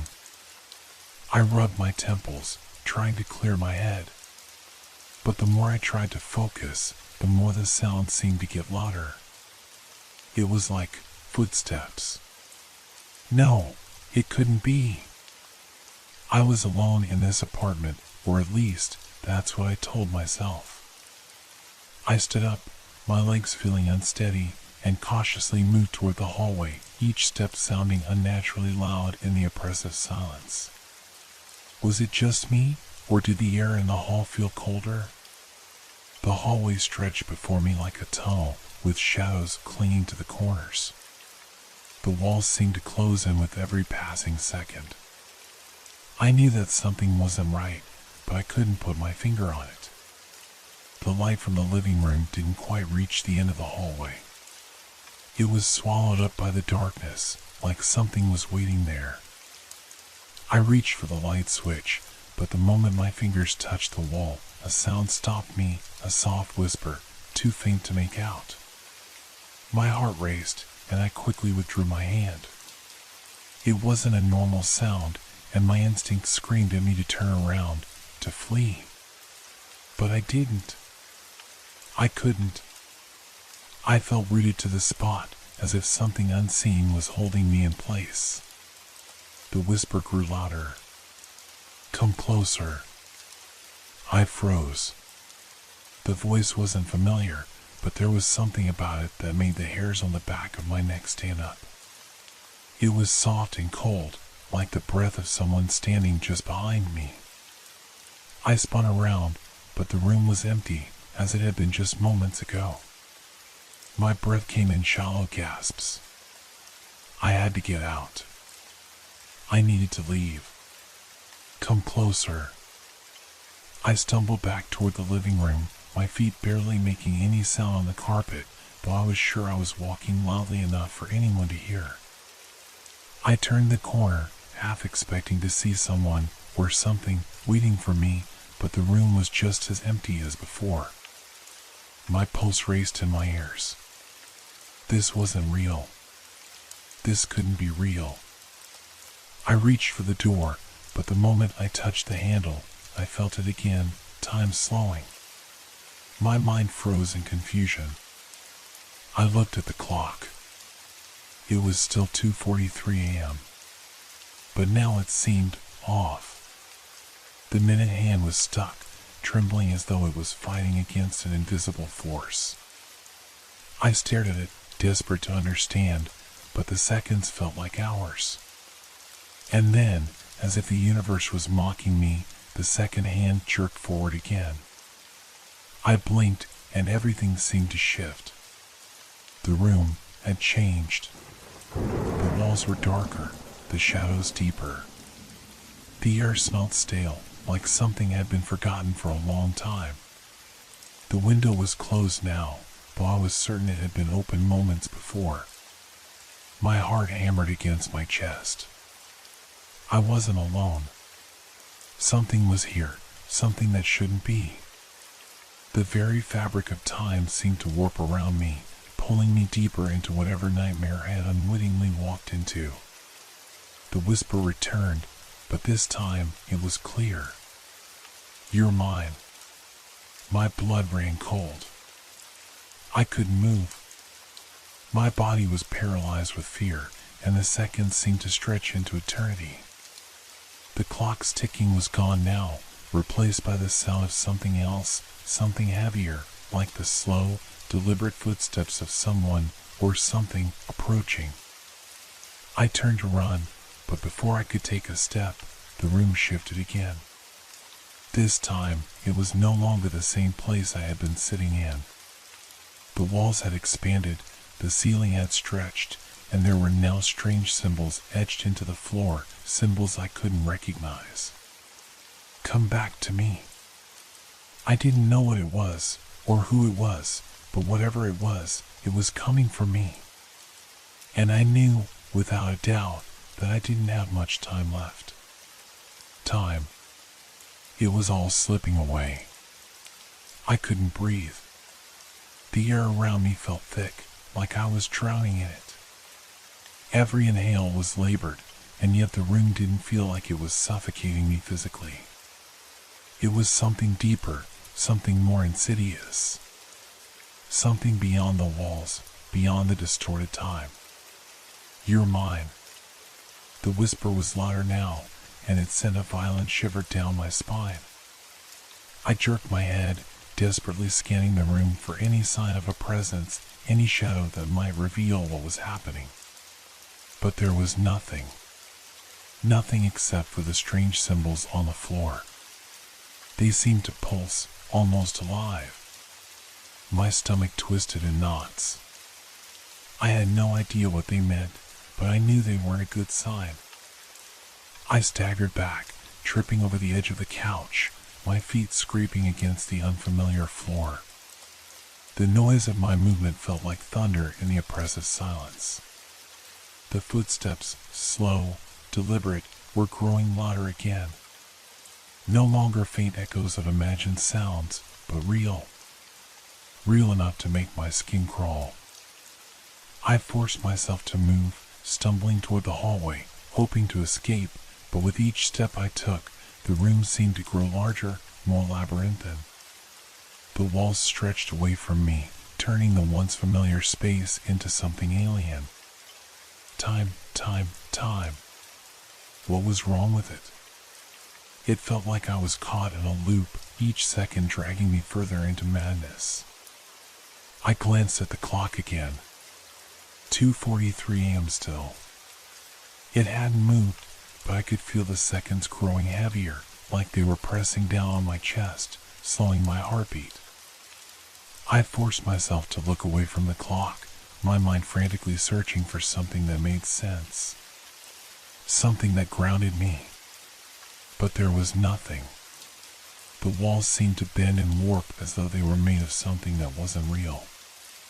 The room was changing in front of my eyes. I heard it again. The footsteps. Closer. I spun around, feeling like I was being hunted. Every part of my mind screamed for me to escape, to get out of that place, but the air was thick and cloying, and every direction I turned seemed to lead me deeper into the impossible. The shadows danced around me, and with them, the symbols on the floor glowed faintly, just enough to make me dizzy. I reached out, my hand trembling, to touch one of them. The moment my fingers brushed against the surface, the world lurched. The floor beneath me cracked, and the room seemed to drop away, as though I were falling into an abyss. But instead of hitting the ground, I kept falling. There was no floor, no ceiling, no walls. Just darkness, stretching out endlessly. I couldn't see, I couldn't feel anything but the weight of time slipping away, faster than I could catch it. My stomach flipped as I plunged deeper into the void. And then I heard it. A voice, so close that it seemed to come from inside my mind. "You're running out of time." I screamed, my voice swallowed by the endless dark, but I couldn't stop. The falling, the sinking. It felt like my very essence was being pulled away from me. My body was weightless, as if gravity no longer had any power over me. A flash of light. For a moment, it was blinding, sharp, and cold. I squeezed my eyes shut, but it didn't go away. It grew stronger. And then, just as suddenly, everything stopped. I opened my eyes, unsure of what I would see. The room was back. My living room. The couch, the clock, everything was in its place. But there was something wrong. The walls were cracked now, jagged lines running through the wallpaper, as though the room itself was breaking apart. The symbols on the floor. They were still there, glowing faintly, but they were shifting. Moving. Come back. I couldn't tell if the voice was in my head or if it was coming from the very walls, but I didn't want to find out. I turned toward the door, my hand trembling as I reached for the handle. But as I touched it, something snapped, something in my mind. I froze, my breath catching in my throat. Time. The room, the clock, the door, they were all connected. But to what? And why did it feel like I was slipping into something I couldn't escape? The seconds were dragging on, each one stretching longer than the last. I couldn't escape it. I couldn't escape the feeling that I was trapped in a moment, in a loop, in a world where nothing was real. The door opened. And the hallway, no, it wasn't the same hallway. It was darker, the shadows heavier, as if the very air had thickened with the weight of what was to come. My pulse raced as I stepped into it, each step feeling heavier, like the ground was sucking me down. I couldn't breathe. The whisper was here again, louder this time. Come closer. Something was coming. Something I couldn't see, but I could feel. My heart hammered in my chest, my thoughts swirling in a vortex of panic. I had no time. There was no time. I was running out of time. The hallway stretched before me, an endless corridor of shadows. I felt the weight of the dark pressing in on me from all sides, wrapping around me like a suffocating blanket. Each step I took seemed to echo into the void, making the silence feel unbearable. My thoughts were scattered, my mind racing, but nothing made sense anymore. I have to get out. But where? Every corner, every turn seemed to lead deeper into this endless nightmare. The whispers were growing louder, filling the air with an oppressive presence. They weren't just words anymore, they were commands. Commands that I had no choice but to follow. I stumbled forward, my legs heavy, my body moving of its own accord.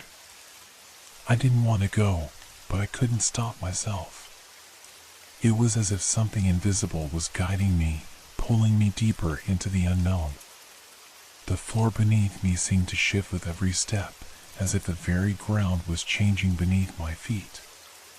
Come closer. The voice was clearer now, almost tangible. It wasn't coming from one direction. It was all around me, seeping into my mind, weaving into my thoughts. I couldn't escape it. I couldn't escape this place. The hallway suddenly felt colder, and I wrapped my arms around myself, trying to warm up, but it was useless. The chill was inside me now, gnawing at my bones. I glanced at the walls, expecting to see the same crumbling, darkened texture, but what I saw made my stomach lurch. The walls were alive. They were breathing. Faint, rhythmic movements rippled through the surface, as if the walls themselves were exhaling and inhaling. I could almost hear it, a slow, deep sound like a heartbeat, pulsing in time with my own. I stepped back, my heart racing, but my feet wouldn't listen. I had to keep moving. I turned down another corridor, hoping to escape the suffocating feeling, but it only led to more darkness. I glanced over my shoulder, but the hallway I had just come from had vanished. In its place was a solid black wall, featureless and smooth. No door, no windows. It was as if the path I had taken no longer existed. I felt dizzy. The air was thick, and the walls were pressing in on me. I needed air. I needed to get out. But the more I tried to escape, the tighter everything became. Suddenly, I stopped. The floor beneath me had shifted again, and I was no longer standing on the smooth surface of the hallway. Instead, I was standing on something cold and wet. I bent down, my fingers brushing against the surface. It was soft, damp, and pulsing. I recoiled, my heart hammering in my chest. No, no, no. I couldn't look. But something inside me forced me to. I forced myself to look. The floor was covered in something alive. Thick, black tendrils stretched out in every direction, writhing like worms, moving of their own accord. It was like the floor itself had turned into a mass of twisting, undulating creatures, their slimy forms shifting beneath my feet. I could feel them beneath me, their movements sending waves of nausea through my body. I stumbled backward, my mind spiraling into panic. How was this happening? This couldn't be real. This couldn't be real. Time isn't real.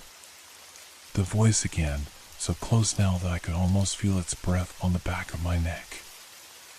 I whipped around, my eyes wide, but there was nothing. No one. Just a pulsing, writhing black mass at my feet. I needed to leave.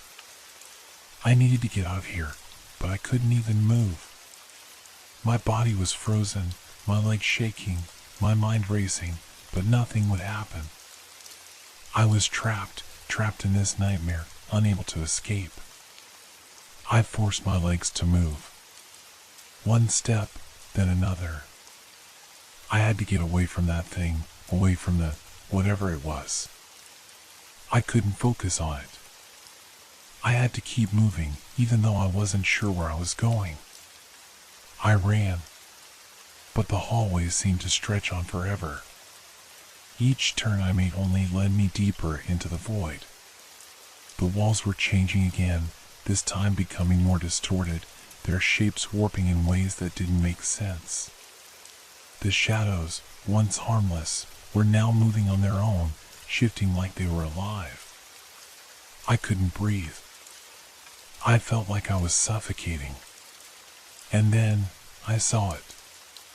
At the end of the hallway, just barely visible in the darkness, was a figure. It was tall and slender, its body wrapped in shadows, its face obscured. But I could feel its gaze on me. I could feel its eyes, burning into me, pulling me toward it. I wanted to run, to scream, to do anything but face whatever it was, but my body wouldn't obey. I couldn't stop. The figure stepped forward, its movement so unnatural, like it was gliding rather than walking. And with every step it took, the hallway seemed to shrink, closing in on me. The air grew colder, heavier. The whispers were deafening now, filling my mind, drowning out everything else. I was running out of time. The figure was right in front of me now, close enough that I could feel the air stir around it. I could hear its breath, slow and deliberate, though it had no mouth. And then it spoke. "You're late." I screamed, but it didn't matter. The seconds kept slipping away, faster and faster, and I could do nothing to stop them. Time was running out, and I was running out of time. I couldn't move. My legs were frozen in place, my breath caught in my throat, and my heart pounded in my chest as the figure loomed closer. Its presence was overwhelming, suffocating, like a black hole, drawing everything into it, erasing any sense of reality. "You're late." The words echoed in my mind, repeating like a mantra, drilling into me. But I couldn't understand them. What did it mean? Late for what? And who or what was this thing? I tried to speak, but my voice was lost, swallowed by the overwhelming silence that seemed to stretch on forever. The figure tilted its head, studying me with unseeing eyes. I wanted to look away, to run, but it felt like I was trapped in an invisible cage. Every movement was wrong, as though the air itself had thickened around me, making even the smallest motion feel impossible. Time, or what I thought was time, continued to slow, each second dragging like an eternity. The more I thought about it, the more the world around me seemed to bend. The walls were no longer static, they shifted, undulated, as if they were alive. The floor below me was no longer solid, every step felt like walking on something unstable, like the earth itself was slowly giving way. Tick, tick, tick. The sound of the clock, or something like a clock, began to pulse around me. At first, it was faint, but soon it was deafening. Each tick reverberated through my skull, sending a wave of panic through my body. I wanted to scream, but the sound wouldn't come. The figure took another step forward, and the air seemed to grow even colder, the temperature plummeting until it felt like I was standing in a freezer. It was too much. The oppressive weight of it all, the slow, agonizing passage of time, the strange sensation of being pulled into something I didn't understand. I couldn't breathe. I couldn't think. "You're late." The words hit me again, sharper this time. The figure's shape blurred for a moment, flickering like an image on a broken screen. It was changing, its form shifting in ways that defied logic. Its edges blurred, became jagged, like something not meant to exist in this world. I felt it then, the cold.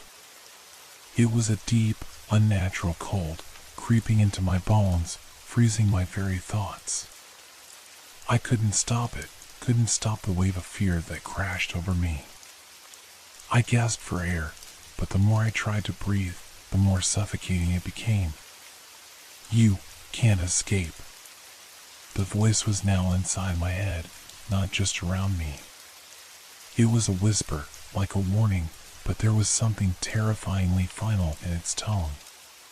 It was as if it knew something I didn't, a truth I wasn't ready to accept. I couldn't focus. The room around me was warping, bending in ways that didn't make sense. The walls were no longer just walls, they were eyes, watching, judging. The floor was no longer beneath me, it was shifting, undulating, as if I were standing on the surface of water. Everything around me was moving, like a nightmare I couldn't escape from.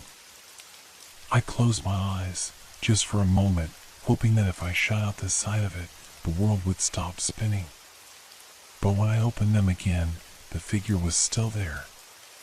Closer now, its presence a crushing weight. I could hear its breathing, slow and deliberate, but I couldn't see its face. The shadows that had once obscured it now pressed in on me, surrounding me, consuming me. Time doesn't matter here. I felt the words before I heard them, a cold sensation running through my veins. The figure's voice, no, the voice in my head, was clear now, and its meaning was more terrifying than I could have imagined. This wasn't a nightmare. It was something worse. The figure stepped forward again, its movement swift and unnatural, as if time itself had bent to its will. It was right in front of me now, close enough that I could feel its presence, its unnatural weight pressing down on me. I wanted to scream, to fight, to escape, but I was frozen. My body wouldn't obey. The seconds, the minutes, everything was slipping away, stretching and distorting. I could feel the world around me unhinging, as though time itself was unraveling, spinning out of control. You were never meant to be here. I didn't understand. What was this place? What was this thing? Why couldn't I wake up? Why couldn't I escape? The figure raised its hand, long, thin fingers stretching toward me, a motion that was both slow and impossibly fast. The air around it seemed to ripple, distorting like heat waves. I tried to move, to push myself away, but my body refused to cooperate. I was trapped. Trapped in a place where time had no meaning, where nothing made sense. Tick, tick, tick. The sound of the clock, the thing that wasn't a clock, was deafening now, louder than anything else. My chest constricted with every tick, my heart beating so fast it felt like it might explode. The shadows pressed closer, and I was swallowed by them, consumed by the cold. I felt myself slipping, falling into the void, into a space where there was no escape, no time, no hope. And then, just as the figure's fingers brushed against my skin, the world shattered. A blinding flash of white light exploded in front of me, so intense that it took my breath away. The figure disappeared, the walls dissolved, the air ceased to exist. For a moment, there was nothing, only pure, overwhelming silence. I was free. But for how long? I opened my eyes. But it wasn't the same world I had been in before. This place, whatever it was different. It was the same, but not. The walls were still there, but they were broken, cracked. The air was still cold, but it was somehow heavier. The silence was deafening. It's not over. The voice, my own voice, whispered in my mind. And I realized, with a sudden rush of terror, that I wasn't free at all. Time had never stopped. It had only changed. I stood there, frozen, my mind struggling to comprehend the impossible. The world had shifted around me, but not in a way that made sense. The walls still loomed like silent giants, cracked and scarred, but now they seemed to be pulsing with a strange energy, like they were alive. The air felt thicker, laden with an oppressive weight. I couldn't shake the feeling that I was no longer where I had been, but where I was meant to be, in some warped reflection of the world. The silence was suffocating.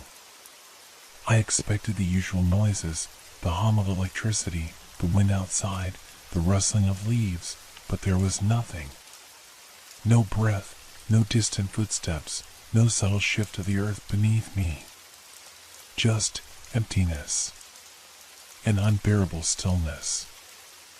I took a step forward, my shoes making a soft sound against the cracked floor, but it felt wrong.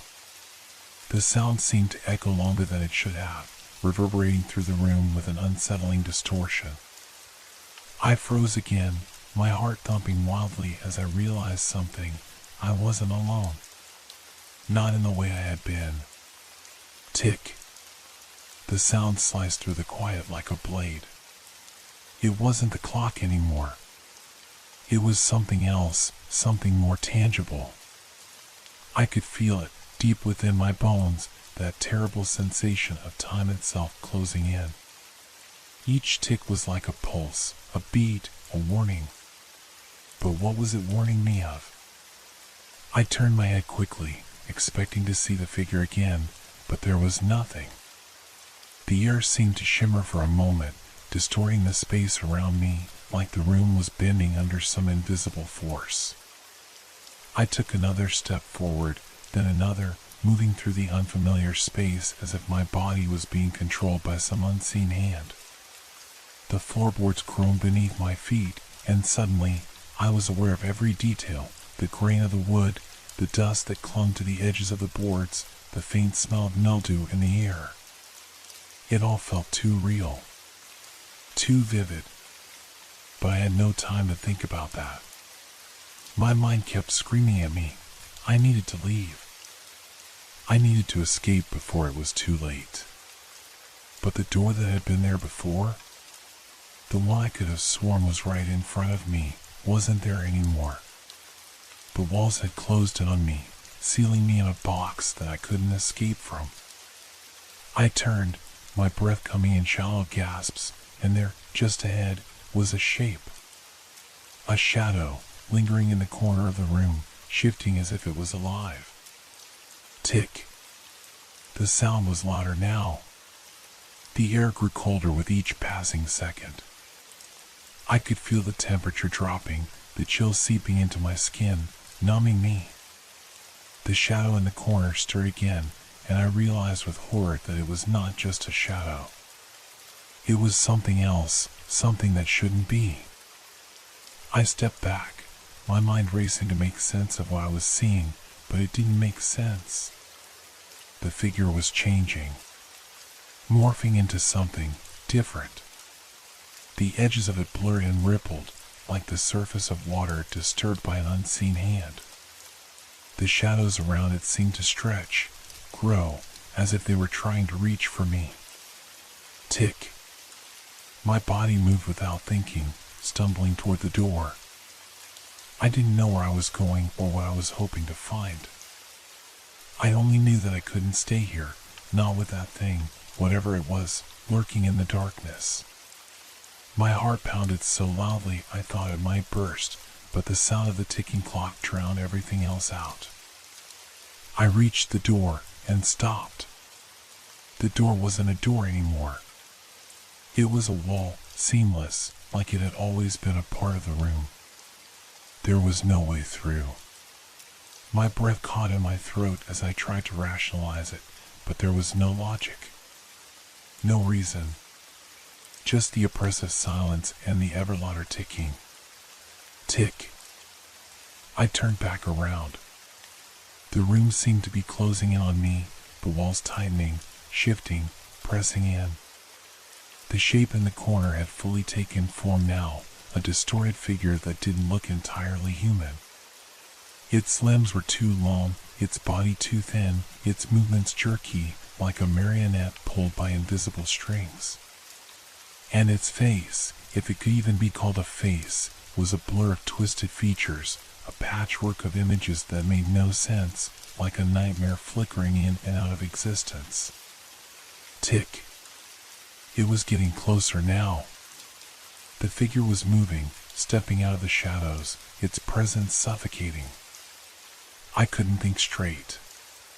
My mind was screaming, telling me to run, to do anything, but there was nowhere to go. There was no escape.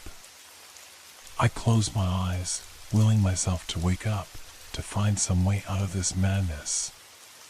But when I opened them again, nothing had changed. The figure was still there, its distorted form standing just a few feet away. Its face was closer now, so close I could feel the cold emanating from it, the unnatural stillness that surrounded it. Tick. The ticking was deafening now. It filled every space, every corner of the room.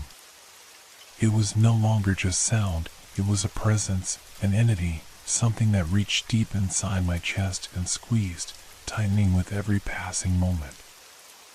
I wanted to scream, to shout, but there was no sound, no escape. I reached out a trembling hand, desperate for something solid to hold on to, but the moment my fingers brushed the surface of the floor, it seemed to melt away. The room, everything around me, was dissolving, fading. Tick. Time was unraveling, and I was running out of it.